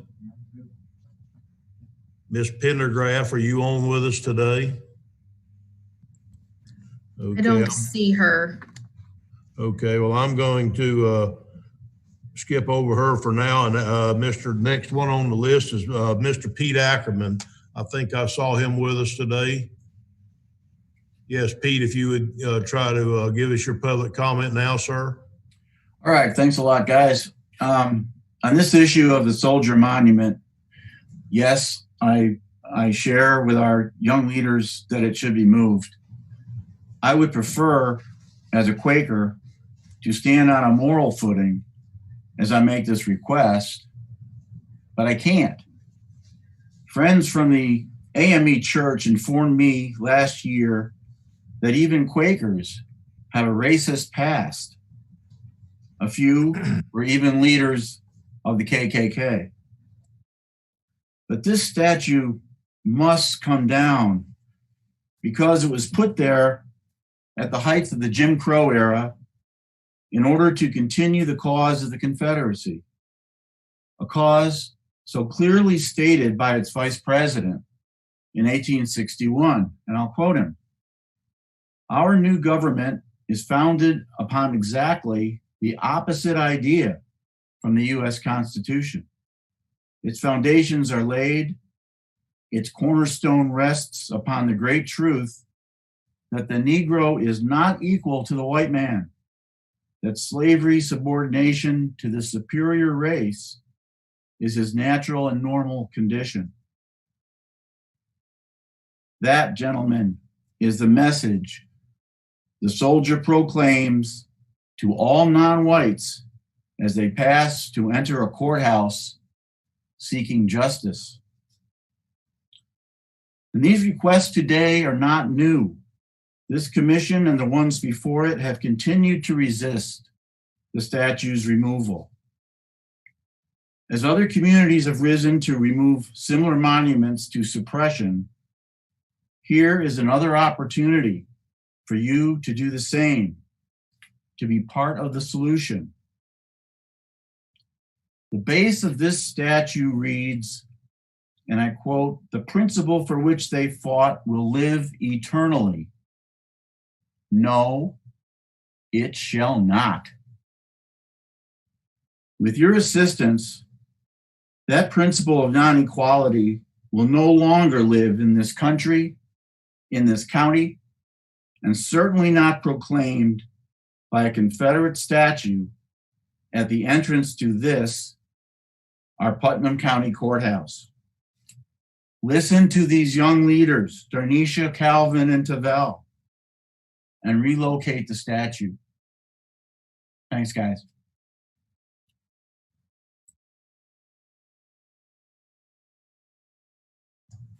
Thank you, Mr. Ackerman. The next person for public comment on my list is Miss Lorraine Carr. I see she's on with us.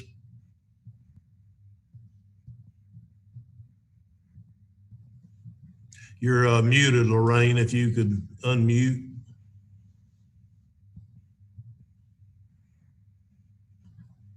You're still muted.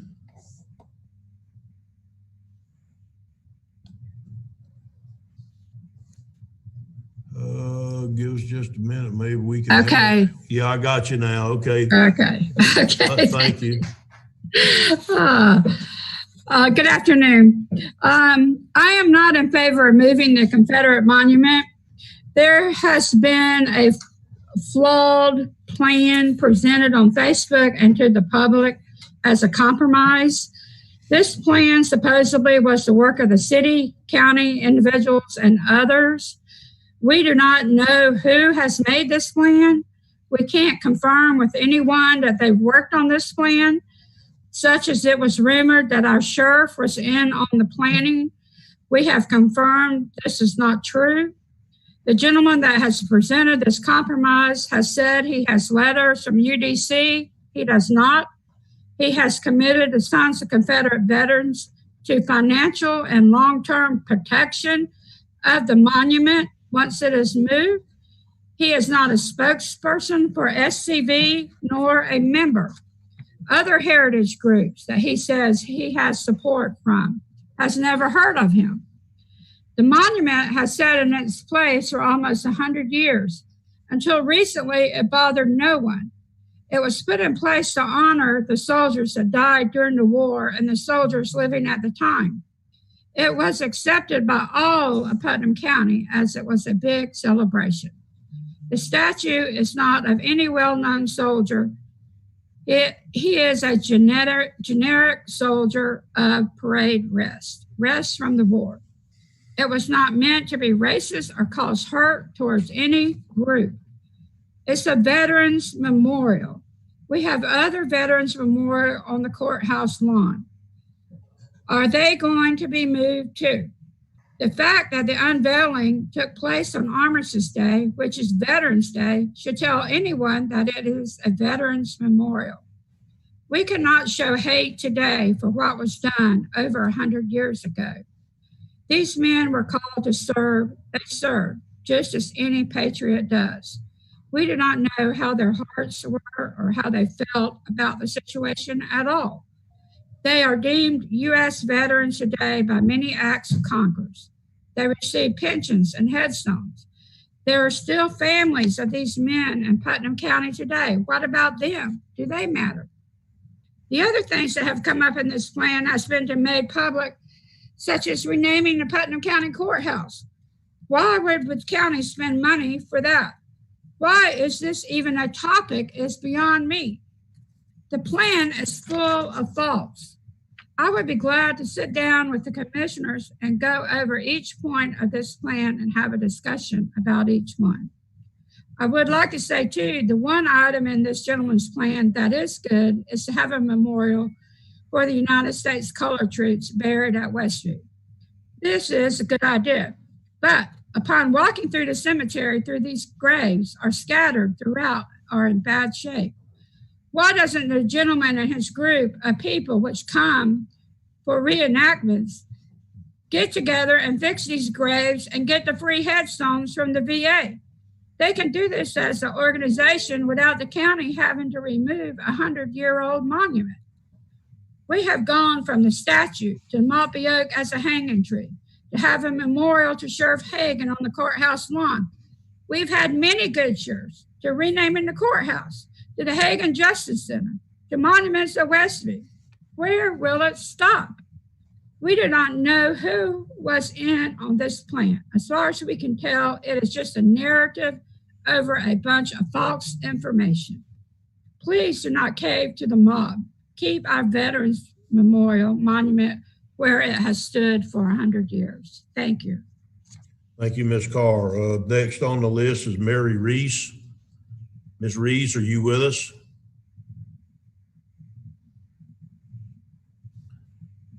Hello, Miss Mary Reese, are you with us? I see her in the meeting, Jacob. Does she?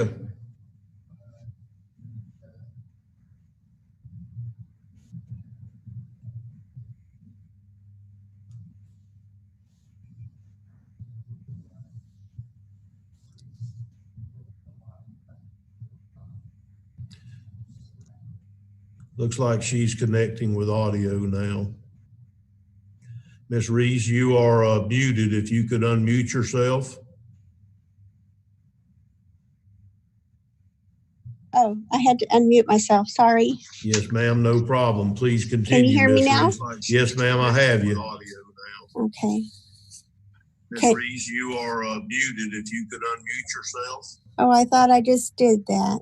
Yeah, no, Sorry. you're fine, Miss Reese. You just need to turn off one of the, Sorry.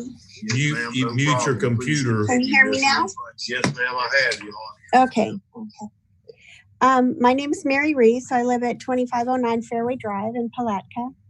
I, too, am not for the removal of the statue from our courthouse lawn. I drove by the courthouse maybe a week and a half ago and saw numerous monuments in front of the courthouse. I didn't see any hate as an issue in any of them. They simply exist to memorialize a part of our past. Combined, they form a quilt of Putnam County's history. To rip off a piece of the quilt because it somehow has become perceived as stained would ruin the beauty of the whole quilt. In a perfect world, there would be no memorials on the courthouse lawn, for there would have been no wars. But we do not live in a perfect world. We are not perfect, our ancestors were not perfect, nor will our posterity be perfect, but all are and will be worth honoring and remembering and studying.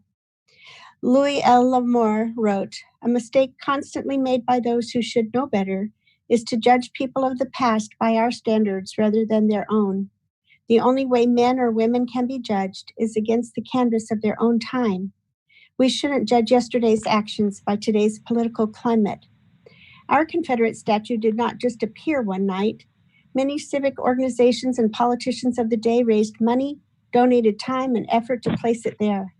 It was the very first war memorial placed in front of our courthouse. Since then, succeeding monuments have joined it. It has never harmed anyone. It stands as a testament to its time. 14,000 people gathered in Palatka the day the statue was placed.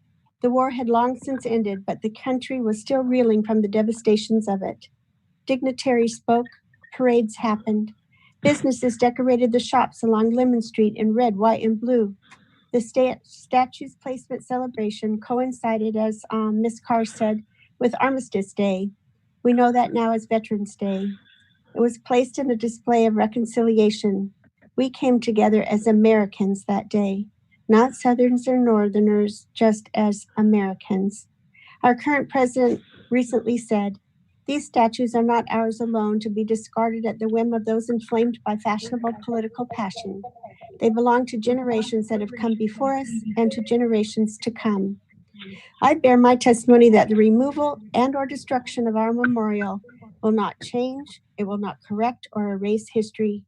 It will not promote healing or take away hatred. That can only be done in individual hearts when we choose to pass down a legacy of forgiveness, a legacy of love.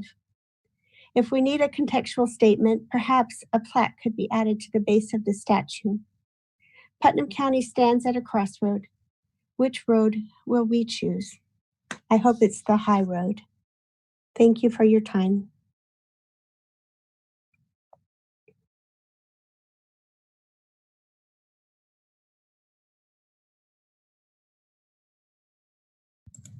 You're muted, Chairman. Okay, sorry, I was muted also. Miss Gallagher, are you unmuted now? I believe that to be true, sir. I hear you. If you want to continue. So thank you very much for the opportunity. I come to you as a fifth generation North Central Florida native. I come as a privileged, racist, concerned citizen who struggles with inculcated racism in its current painful manifestations. My goal is to contribute to equality, equity, and justice.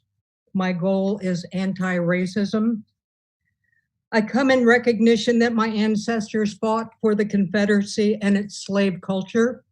I have many Confederate soldiers and supporters in my heritage, including the irascible General Jubal Early, who along with Robert Lee, Jeff Davis, and Ed Pollard are the architects of the Lost Cause.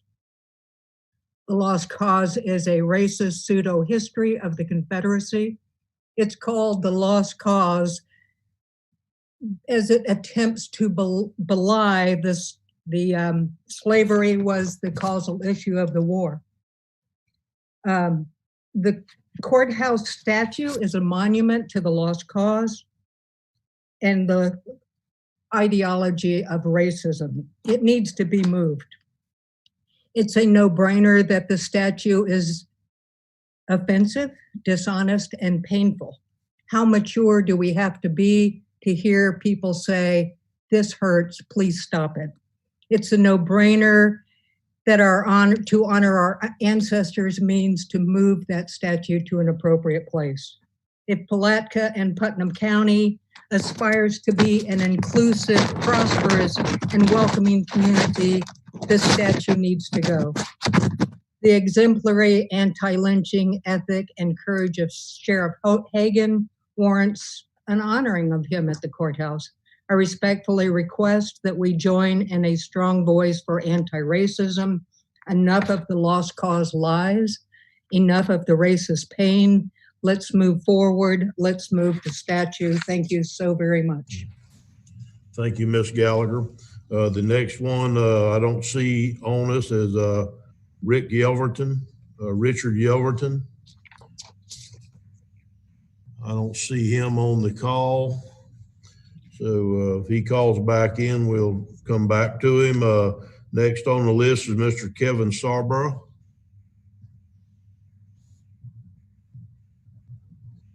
Please All right, I've proceed. unmuted myself, I believe. Yes, sir. I hear you. Okay, thank you, Commissioner, and good afternoon, Commissioners.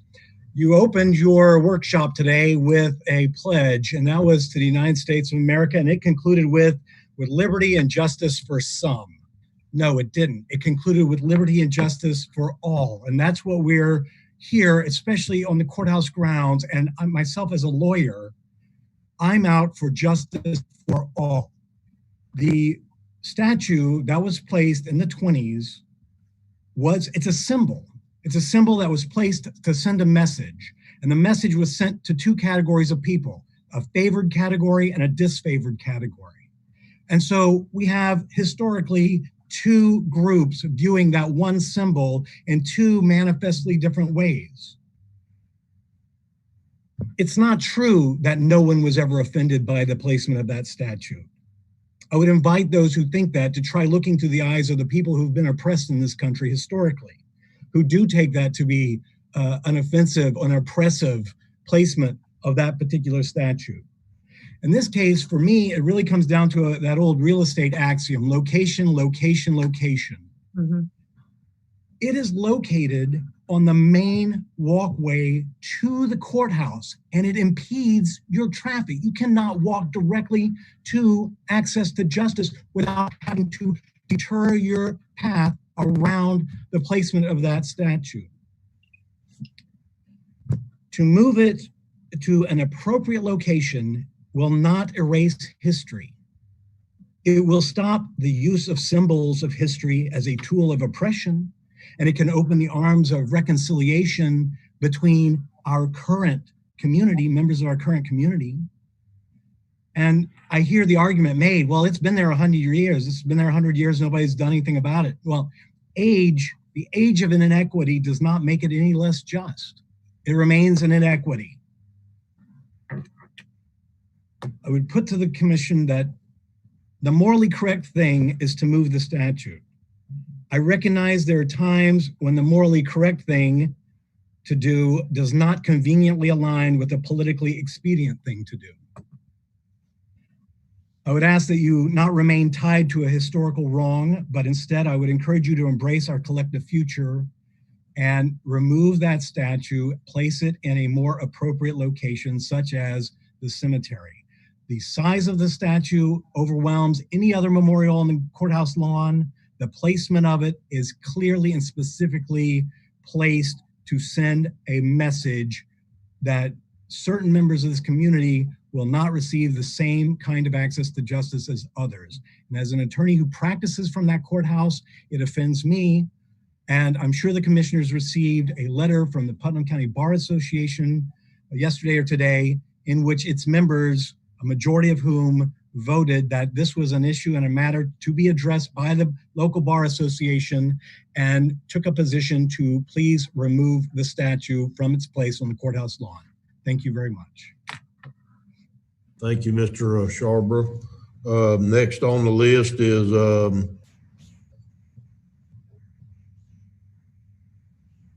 okay, is she here with us now? Okay, then I'll go back up the list to Ms. Pendergraft. Ms. Pendergraft, are you with us? Yes, I am. Okay, Ms. Pendergraft, please proceed.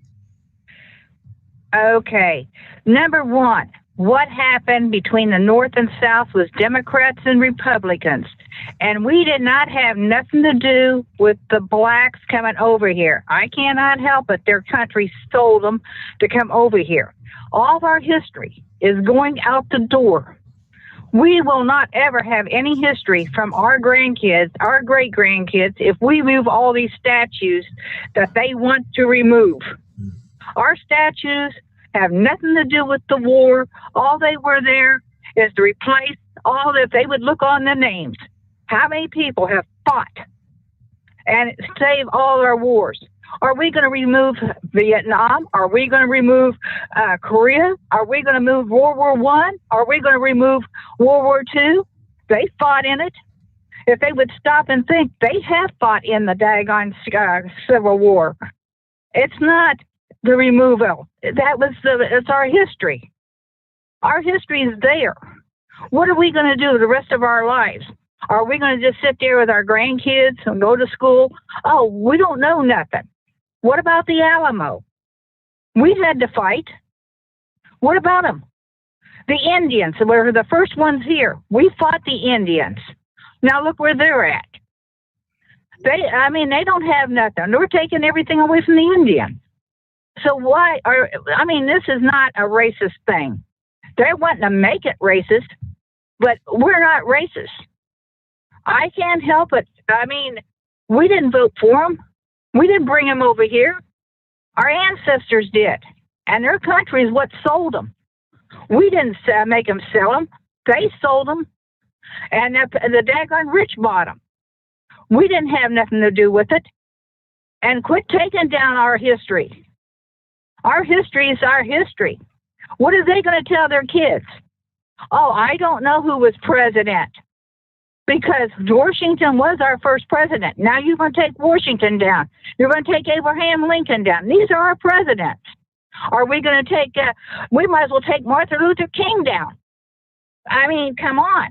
If they want everything down, let's take Martin Luther King down. Let's change these highways. I mean, come on, people. That's history. History is history. Quit taking everything away from us. We didn't have nothing to do with it. We can't help it. But our ancestors fought for this country. This is what's happening. Why are we overseas right now fighting? Because we're fighting for America. We've got to stop and stand up. Quit taking everything away from us. I mean, you got everything out there. Everybody that fought in the war. I mean, Palaca's the only thing that's going to... Frankie! Oh, my God. So, I mean, this is it. I'm trying to watch. So, I mean, this is it. I don't know what we're going to do. Okay, Ms. Pendergraft, are you finished with your comments, ma'am? Yes, I am.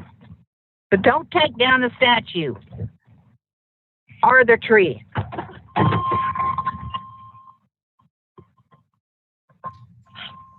Okay. Hopefully I'm not muted now. Thank you, Ms. Pendergraft. I think Jacob muted me in the back booth back there. So anyhow, I think that I've had a couple of my staff ladies that has requested a 4-minute and 27-second break. So at this time, we're going to recess this meeting, at which time we'll come back and continue with public comment.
And the next person on the list is Gail Esperson. Is she on the call with us? I don't. Okay, Miss Esperson. Yes, great. Thank you. Okay. My name is Gay Esperson. And I've written a couple of things down here, and I also have a little story. Some of the commissioners have been quoted in the paper that we don't have a race issue in this county. And I have to disagree with that. We, as white people, don't get to say there's no racism here. We don't know that because we don't experience it. I recognize that I do and think racist things, but I'm not even aware of them because it's the structure of our community and our county. That is what I'm working on, to become more sensitive and caring. I have a story about myself and Ralph Dallas. In 2004, I was in the Azalea parade for the Azalea Festival. I'd never been in a parade before. It was the first time I'd been in a small town where I felt like I was becoming part of it. After that parade, Ralph and I were standing downtown watching what was going on. The PDN was interviewing a candidate for governor, and I was thinking, wow, I might have just met the man who will be the Florida governor. And I'm thinking how wonderful it is to be in a small town, and it felt like a Norman Rockwell painting. Later, I was talking to Ralph about it, and he was in the same place, seeing the same things, experiencing the same experience, I thought. And to my surprise, he said what he was thinking of, that his grandfather would never, ever have believed that he was standing in downtown Palatka next to a white woman. That was a changing moment in my life. It never dawned on me that our perceptions of life could be so different in our backgrounds. And that has moved me to do some of the things I've been doing recently. I am here because I am moved to be an advocate for Black people in this country and in this county. And I can't claim to be working on being an anti-racist and that not say or do something when the right time comes along. This is not comfortable. I am not comfortable speaking to a group. But I know it's the right thing to do. Stand up and say what I think is the right thing to do. Remove the statue from in front of the courthouse so that we don't have to be aware of it as we head to the one place where justice is being served to everyone. I'm co-chair along with Mayor Hill for the Race Issue Studies Circles here in Putnam County. We started them in 2006, and we are at time more active than others in sessions. And I highly recommend that you all of you commissioners especially, join in the group. I have learned more and more about myself and the racism that is embedded in our culture. And I encourage us to face that and start eradicating it as best we can. Move the statue is one step in that direction. Thank you. Thank you, Ms. Epperson, for your comments. Next on the list is Mr. Clay Walker. I thought I saw him earlier.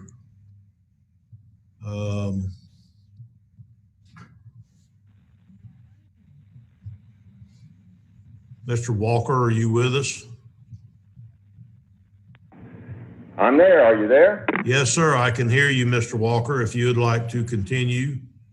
Thank you very much for this opportunity. Again, my name is Clay Walker, and I live in Georgetown.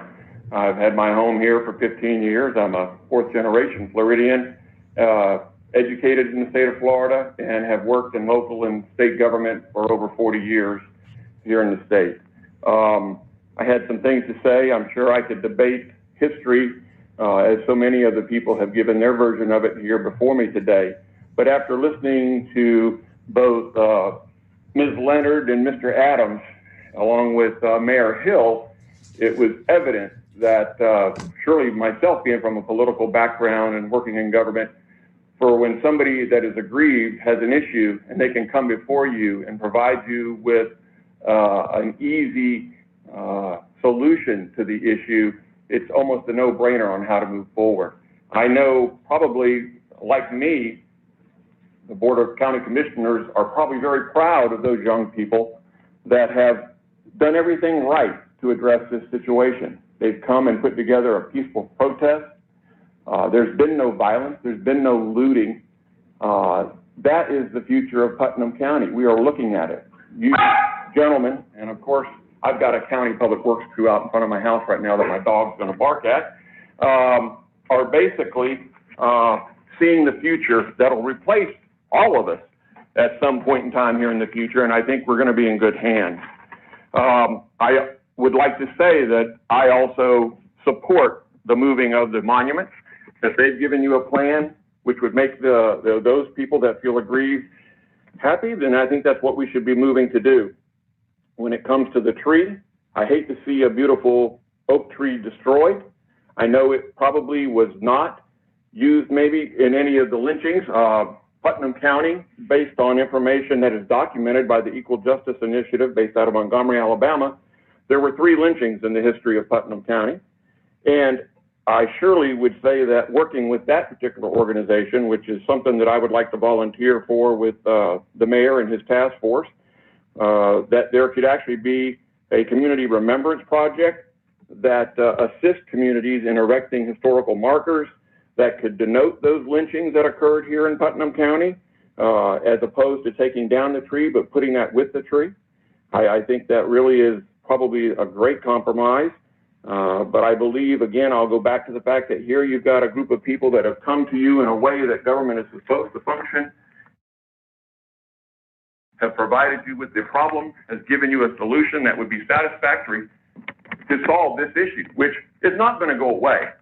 And I think when you start to think about that, and people have talked about various historical perspectives, the Equal Justice Initiative also provides educational curriculums, which we could surely look at to see if that, with our school district, might be something that they want to implement here in Putnam County. And I think one of the things that we all should be looking at is, surely before the pandemic came around, the economic benefits that were going on in Putnam County and the growth and some new companies coming into the area. This is something that you've really got to be thinking about. And I think when you're trying to attract businesses and modern corporations here in America, they're going to be less likely to want to come into a community that is dealing with these kind of issues and can't move forward into the 21st century. And I'm not going to get into talking about the Confederacy and some of its issues. I think that's been enough from both sides. Most of it probably not as accurate as we'd like it to be. But I would have to say that I think it not only have you got a moral solution that has been presented to you, I think you've got some economic challenges that you need to be able to look at. And I think the commission, who we elect to represent all of us, should be able to make this decision on their own, hopefully in the next few weeks or months, so that this project can get moving on. And that's really how I would like to close my statements is, and I look forward to seeing the leadership of this particular commission make these decisions and pave the way for more prosperity in this county and to nurture the youth that you see before you showing these examples of leadership. So thank you for your time and allowing me to speak. Thank you, Mr. Walker, for your comments. Next on the list is Mr. Craig Sherrar. I'm done. You're done? All right. You're still muted, Craig. Oh, I got it. Got you now. Thank you very much. I'd like to just address some specific points from some people and try to stick with some of the history. I would like to indicate that I'm in favor of leaving the statue where it stands. I think the issue should be put before a referendum. We are a democracy. and the people should decide whether or not they do or don't want to have the statue where it is. But there's two easy solutions to this. The statue can stay where it is and be turned into a monument for both sides of the Civil War, since the thing that seems to offend most people is the inscription that is on it. It would be a simple task to merely take off the inscription that's there and replace it with something to say to honor those who fought in the war, both North and South, both white and whatever the politically correct word today is to use with the other people. And I would like to end the reason I'm opposed to moving the statue is because moving the statue is perpetuating a myth which does not exist. And that is that there is systemic racism in the United States of America. Systemic racists voted a black man president. Systemic racists have put black people in positions of power and authority, such as secretaries of state, both male and female, and chairmen of the Joint Chiefs of Staff. White people have put 3 black senators in the current Senate and have elected a total of 10 senators over the years to the Senate. There are currently 10 congressmen of color who are in districts that are majority white, one of which is 86% white. So the systemic racists in America put a black man to be their representative in government. And when we talk about Putnam County, let's talk about the facts. And here's the election results from the general election of 2012. For those of you that don't recall, a black man ran for president by the name of Barack Obama. He got 11,000 votes. A local black man by the name of Carl Flagg ran for county commissioner. He got 15,000 votes. So in a systemically racist county, 4,000 more people voted for the local black man to tell them what is going to happen in their day-to-day life more than they did for the president of the United States. And I would submit that those 4,000 people were white people because the likelihood that any black people didn't vote for Barack Obama is negligible. Where is the systemic racism? One of the people that is the most anti-America today is a Somali female who was the first naturalized citizen of the United States who was born in Africa, and her name is Ilhan Omar. And over the last few days, she's been telling us how we should tear our country apart because we are systemically racist. 63% of the population of her district is white. Clearly, an issue is being created, not for the purpose of bringing us together, but for the purpose of driving us apart to the same degree that we were in the 1850s. We have done nothing but improve this country for the last 100 years since the Civil War.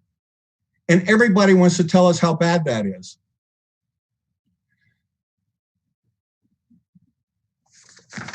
And one of the things I want to bring up also is the hypocrisy of this notion of moving the statue. That once you have done something bad, and once your relatives have done something bad, no matter how many years ago it was, we're going to remember that forever. Well, let me tell you something. The Democratic Party is the party of racism. The Democratic Party is the party of slavery. And for those of you that did not see the movie of Lincoln, the 13th Amendment, which freed the slaves, was voted against by every single Democrat in the Senate, even though they were Northerners. And everybody likes to talk about the Civil Rights Act of 1964. Well, the Democratic Party held the majority in the Senate and the majority in the House. And it is only because Republicans voted for the Civil Rights Act that it passed. If it had been up to the Democrats, they would have voted it down. Nathan Bedford Forrest, founder of the KKK, Democrat. Jefferson Davis, who Nancy Pelosi, Democrat, has said on TV, traitor, traitor, traitor, Democrat. We need to stop bending history. We need to stop this self-flagellation and realize that we have come a very, very long way, and we aren't as bad as some people would like to make us out. And that is why it's important that we have a referendum. If we, the people, decide that the statue should be removed, then it should be removed. And I would submit that those people that sit here and say, a black man walking into court can't feel that he will get justice because of the inscription. Well, I will tell you this. When I first came to Putnam County in 1998, I read that inscription and I went, wow, that's crazy. And in the ensuing 20 years, I could find almost nobody that knew what it said. But now everybody knows what it says. In conclusion, I want to say this. We should all thank a bunch of slave-owning white men who got together and formed the Constitution of this United States. And when they formed that Constitution of the United States, they knew it wasn't perfect. Go back and read the papers and the articles. They knew they had problems. And it's often been said that the final chapter of the Constitution was written after the Civil War. But you know what those white slave owners did? All of us that are on these little screens right now, you know why we're here talking? Because they sat there and gave us the First Amendment right. But no, we're going to tear down Thomas Jefferson. We're going to tear down George Washington. We're going to tear down Grant of all people. We're going to tear everything down and build a what? We are great. If people don't like systemic racism in the United States, maybe they need to go to Rwanda. Because there, in a 6-month period, one black group decided to kill, mainly with machetes, 1 million of another black group. Now, it obviously wasn't racism because they were both black. That's not what we do here, people. We, despite our foibles, despite our problems, have been on a path for over 250 years to make ourselves better. This is not a step forward. If the people that want that statue down so much, you know what? Go to schools, mentor, pick up a poor black guy in criminal court who's going to get stuck with a public defender.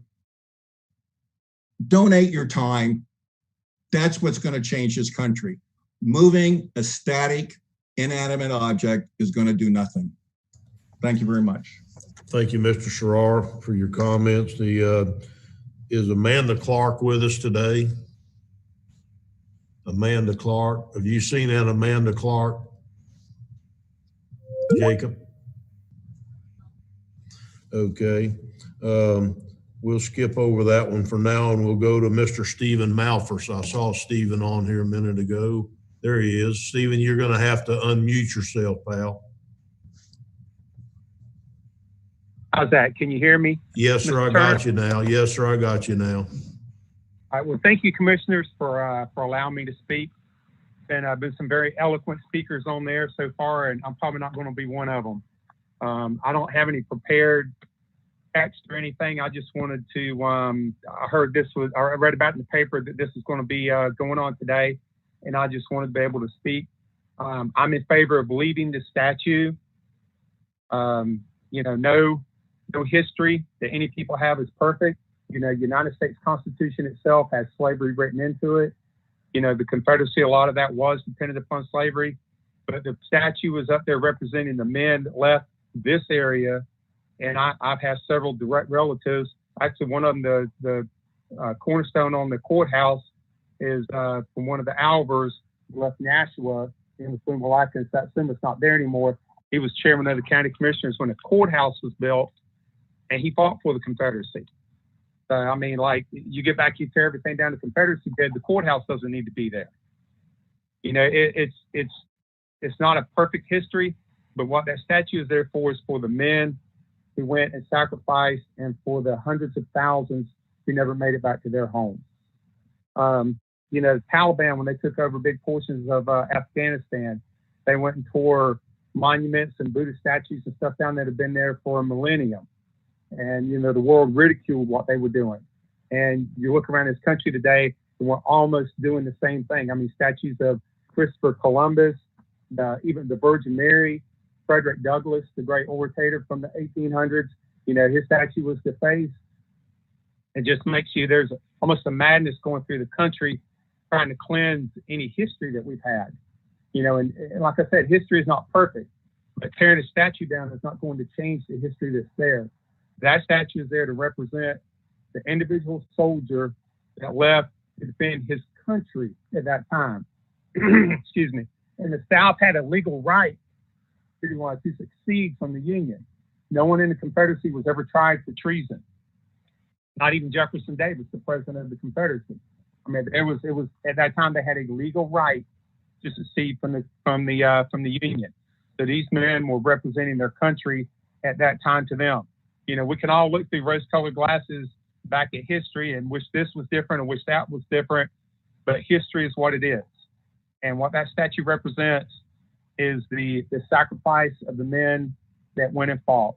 Even Colonel Chamberlain, who led the 2nd Maine in the Battle of Gettysburg, who Grant put in charge of taking Lee's surrender after Appomattox Courthouse, was asked years later when he saw the Confederate battle flag what it reminded him of.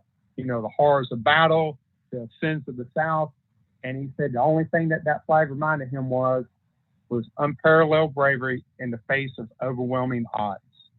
And we're just asking for a little bit of courage right now to keep the statue up. I know in some segments of the community, it may not be a popular thing, but all in all, when you start erasing history, then you have no history. And I just, well, that's going to be the end of my remarks, but I would say, if you would, I would love for the statute to remain standing. Thank you, Mr. Turner. Yes, thank you, Steve, for your comments today. The next one on our list is Mr. Charles Bim. I don't see him in our room, in our virtual room. Do you see him, Jacob? Yeah, I see you, Mr. Paladin. I've got you wrote down here, but you weren't on my list. Okay. Do you see Mr. Bim? Sir, I'm Charles Bim. That's a pseudonym. Oh, okay. I'm sorry. Mr. Bim, if you would go ahead and proceed. I was going to call you next because you weren't on my list. The name on your screen wasn't on my list. My apologies. Please proceed, sir. I'm not real sure how the technology works, so I threw a pseudonym in there, a pen name. I got you. Sir, and counsel and all those who are listening, the 3 young people who have spearheaded this effort to remove the statue of the Confederate soldier, apparently they don't know their history. Delaware, Maryland, Kentucky, and Missouri, all Union states, had slaves throughout the entire war.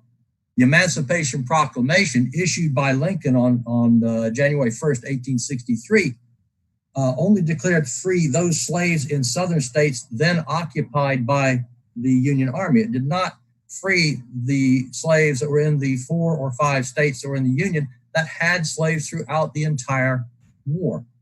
And as Mr. Malfers mentioned earlier, there's absolutely no reason the southern states, no legal reason the southern states could not leave the Union. The Constitution did not prevent it, and there were no contractual relations between the southern and northern states that would restrict the southern states from secession.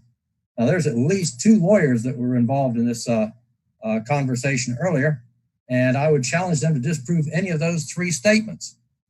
Now, it is apparent that those that are seeking to remove the statue are a loud but tiny minority.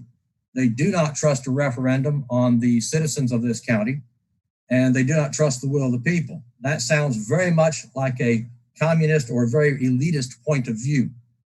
How does the presence of this bronze statue, this historic marker, hurt other people?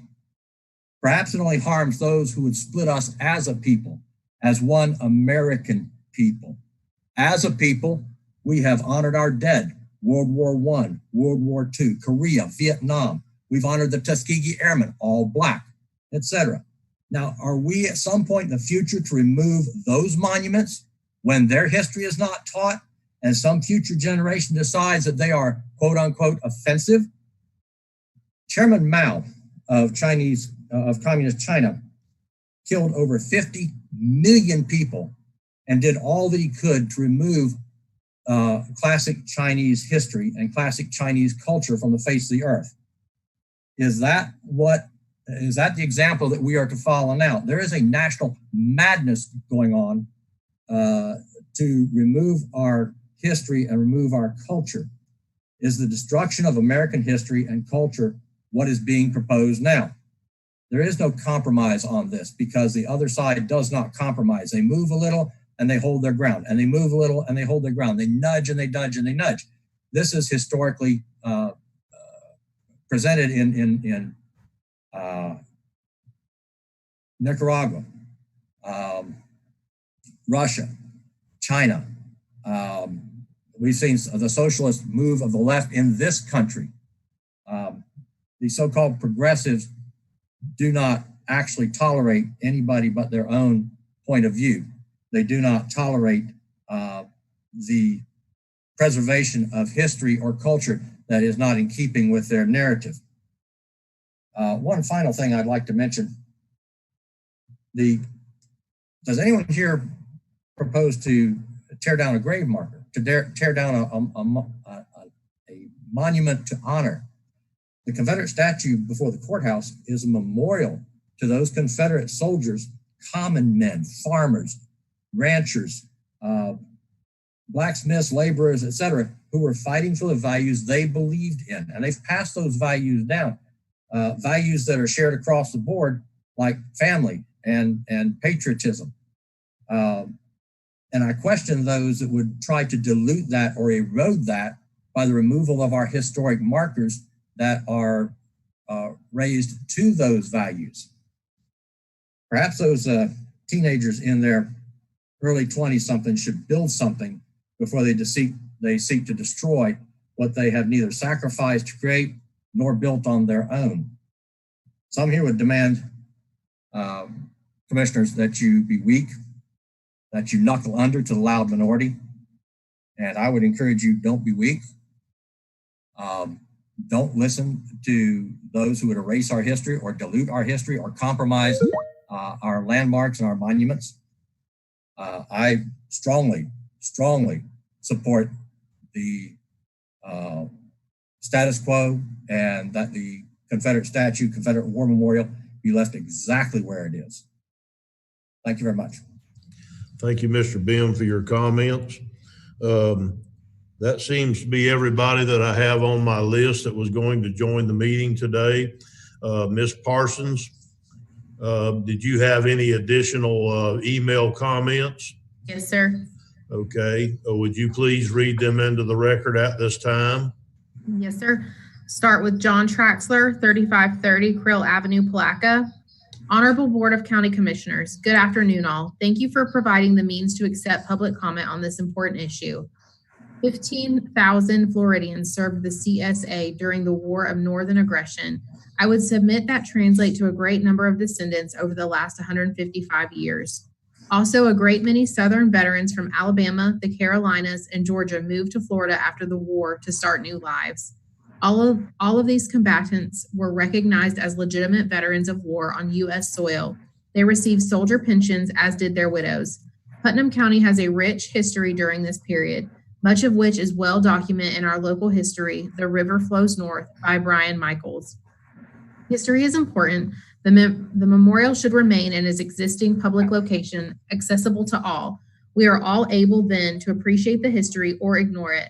No one has the right to hide history or relegate it to a new location to there be hidden. What is next? Edit the KJV Bible because it records slavery.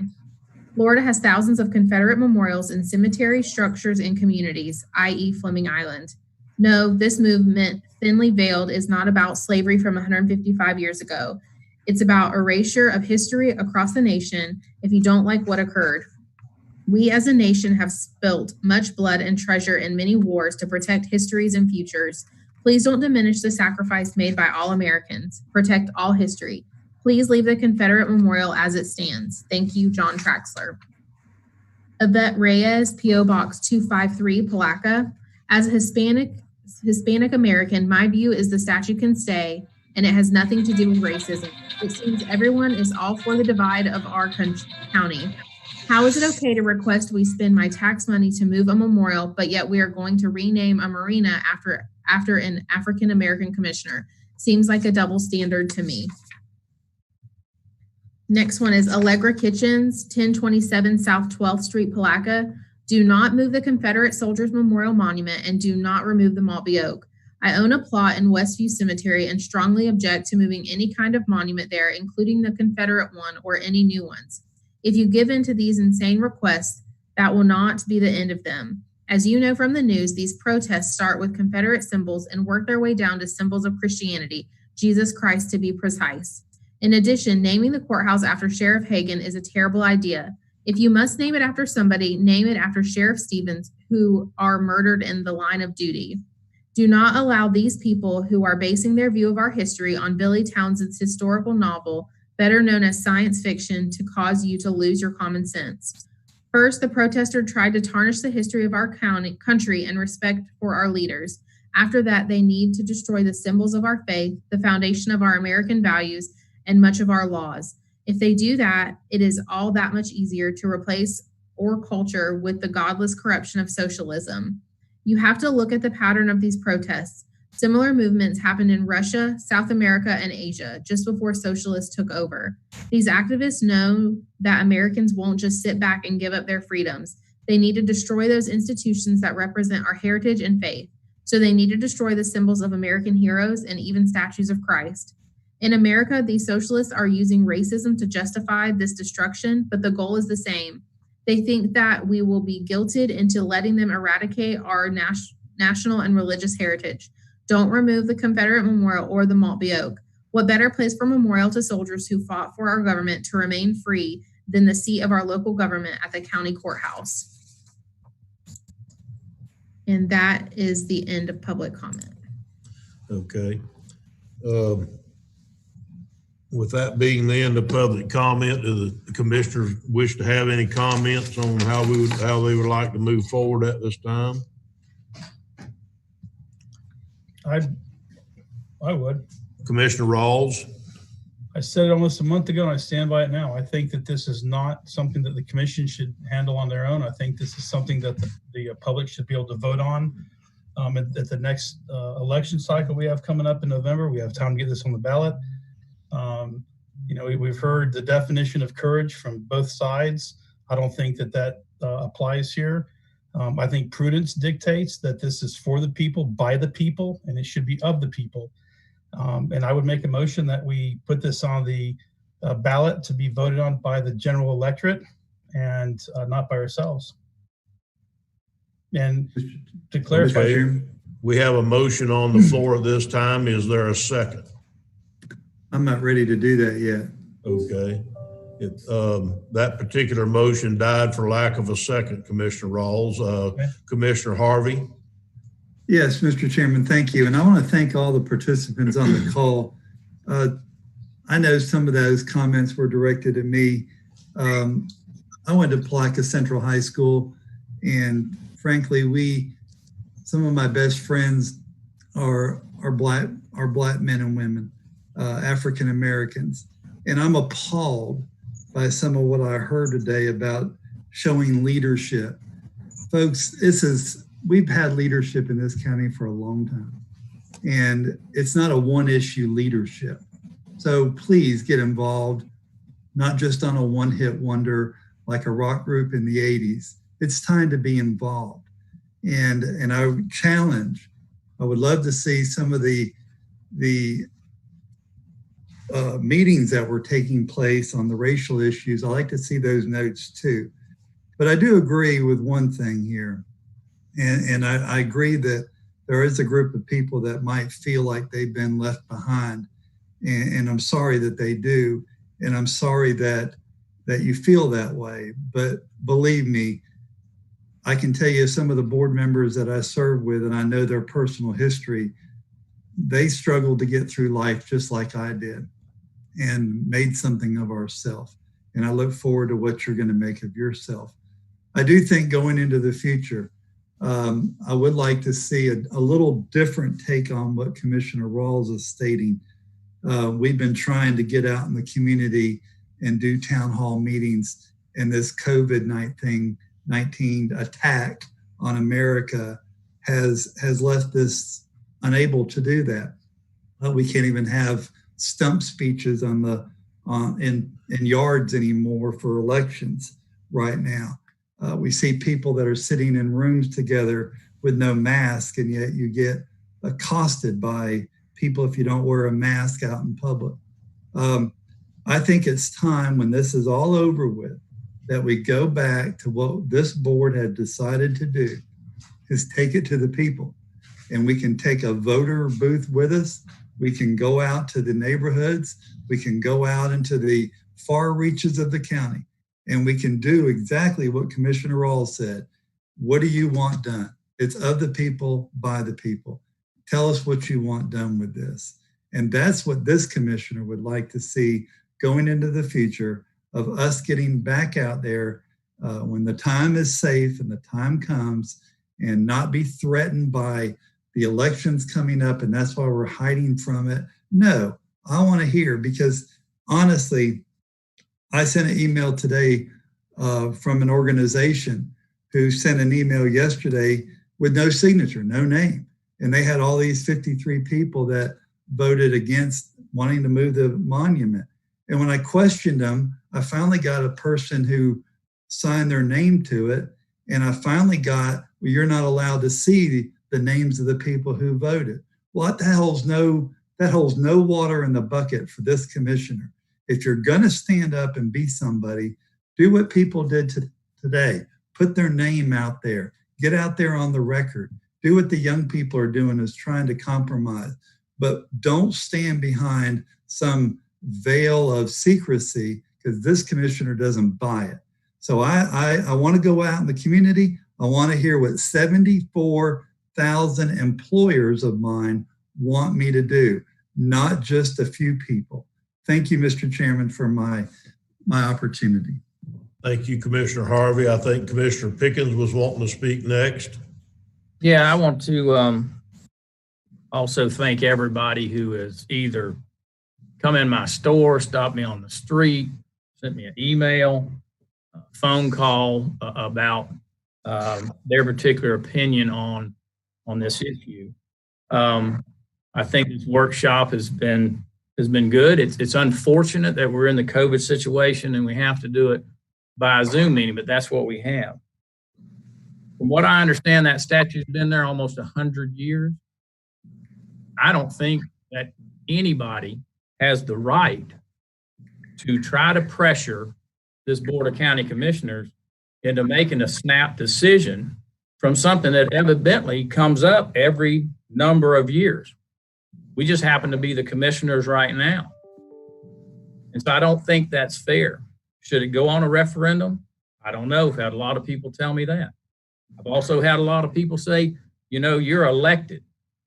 This is an elected, it's a responsibility of our elected officials to show leadership to make the decision.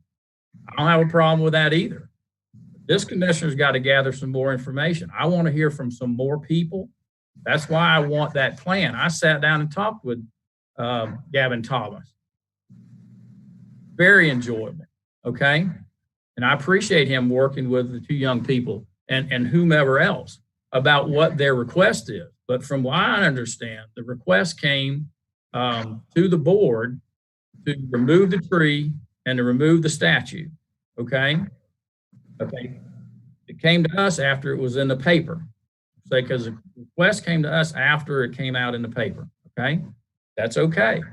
But now the request is to reload the meeting. I think we need to have a plan if we're going to have a third Tuesday week workshop next Tuesday, or move this into August. And actually to bring the election in here, this is just how this is timed.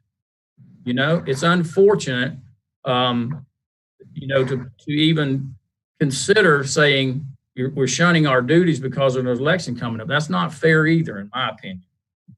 So that's all I have right now. I may want another comment before we close this meeting, but I truly appreciate everybody who has made comment here today. Hey, Commissioner Goddard, do you have anything to add, sir? I'm down on my computer. I'll make it quick.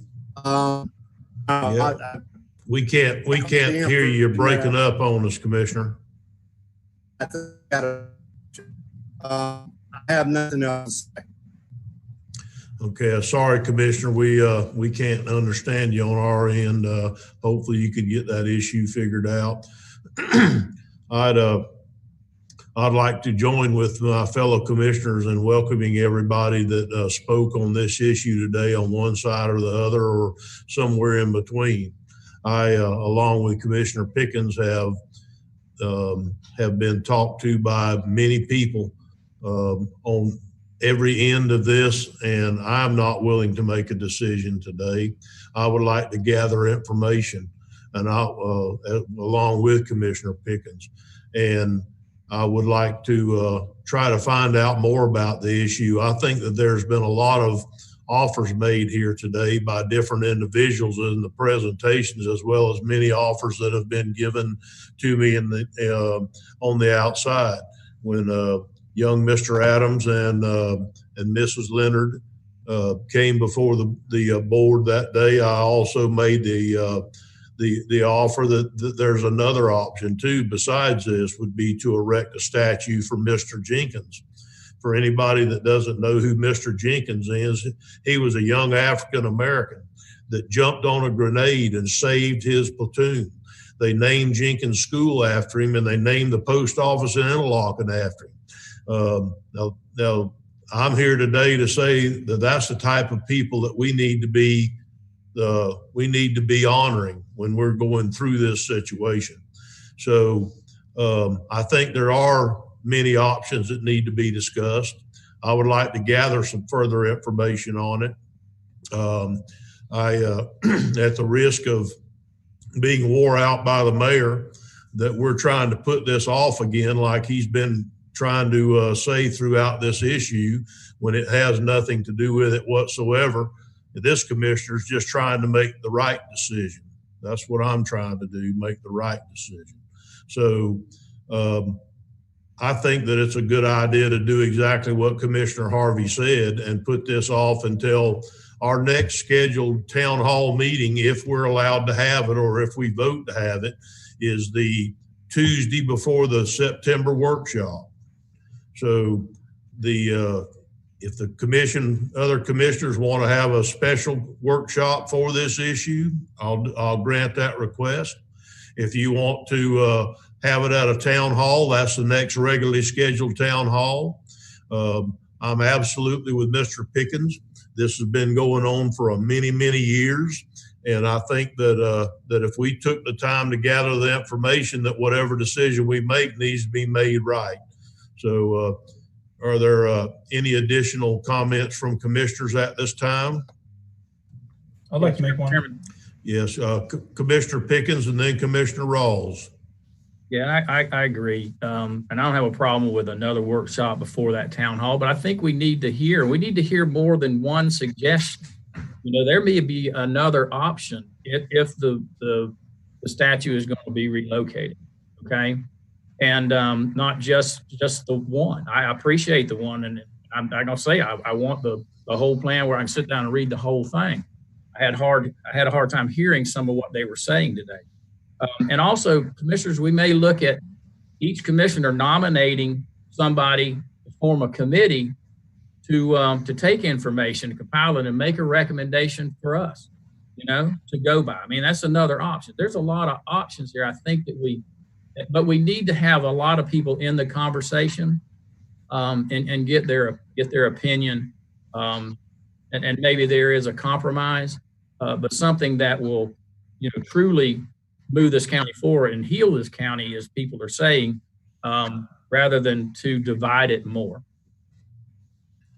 Well, I think you're absolutely correct, Commissioner Pickens. I think there are many, many options instead of just it's either don't do anything at all or move it to the cemetery. I think there are a lot of different options other than that. I mean, I understand that the Boys Ranch has made a comment that they may be willing to take it and set it out there on the battlefield at the Boys Ranch. I don't know. So I think there's many different options here other than just moving it to the cemetery or leaving it where it is. And I think we need to take the time to review those options and make the right choice here as we go. Commissioner Rawls, did you have further? Are you done, Commissioner Pickens, for now? Yeah, I do have it in closing comments. I do have something. Okay, Commissioner Rawls. So I just want everybody to be mindful that this election cycle is coming up. We got a short period of time. If it's the intent of the commission to get it on the ballot, then we're gonna have to do it pretty quickly. Otherwise, we'll be waiting until 2022 to have this conversation with the public. I know that I'm gonna say 100% of the people that I've responded to, my response to them has been simple. This is a decision that should be made by the electorate, not by us. But we do have a very short period of time if it's our intention to get this thing put to bed in 2020. Okay, thank you, Commissioner. Is there any other comments by commissioners on this issue at this time? Okay, if there's no more comments on this issue at this time, I'm going to move down the agenda to the county attorney's comments. Mr. Commando, do you have anything for us today? No, Mr. Chair, thank you. Okay, county administrator's comments. Mr. Suggs, do you have anything today? No, Mr. Chairman, I do not.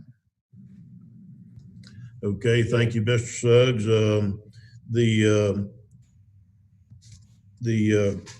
Under commissioner request, do we have some more comments that would like to be made today under general commissioner requests or comments? Commissioner Rawls? I have done. Okay, Commissioner Goddard, I know that your audio is acting up on you. I don't know if he can get into us or not. If he can, I'll go back to him one more time shortly. Commissioner Harvey. Thank you, Mr. Chairman. I do want to commend you. Like I've said before, every chairman has their issues to deal with, and truly with COVID and with this issue, it takes a lot of the oxygen out of the room. But I've seen you work with a level head. I've seen you work with compromise, and I've seen you try to make the best decisions for Putnam County. Truly, I don't think there's a single commissioner that doesn't want to do the right thing for Putnam County. All of us do. And we want to be able to hear from our employers. And I look forward to that. I always want to hear from the people that have hired me to do the job. And Commissioner Turner, I want to thank you for your patience and your ability to handle a really tough situation in a tough meeting environment. And I thank you for that, sir. Thank you for that, Commissioner Harvey. Commissioner Pickens. Yeah, thank you, Chairman Turner. I want to echo that, what Commissioner Harvey's saying. You've done a great job this year under some really extreme conditions. I do want to get it on public record that I asked to be relieved of my duties of the canvassing board. I talked to Charles Overturf today, and we checked with Rich Commando, and I can do it for public record on workshop, but I've resigned from the canvassing board. Okay, Commissioner Pickens, I think that it should be also said along with that you graciously accepted that position because Supervisor of Elections Charles Overturf had a candidate at one time, but that candidate failed to qualify. So that allowed the supervisor of elections to re-enter the canvassing board, and Commissioner Pickens could then leave the canvassing board. So I didn't want anybody to think that Commissioner Pickens just changed his mind. That wasn't the case. He allowed the supervisor of elections to reassume his responsibilities. So thank you, Commissioner Pickens, for taking that responsibility before he found out he could do it. With that in mind, one minor thing of housekeeping today, Ms. Parsons, all the emails that you read, the list, would you make sure that we get a copy of them to Sarah for our public record, please? Sure. Okay, and with that being said, if there's nothing further to come before this workshop today, everybody understands we have another Zoom meeting at 5:05 for the other issue, which was the land development issue. So with that being said, I will adjourn this meeting at this time. Thank you for everybody coming today.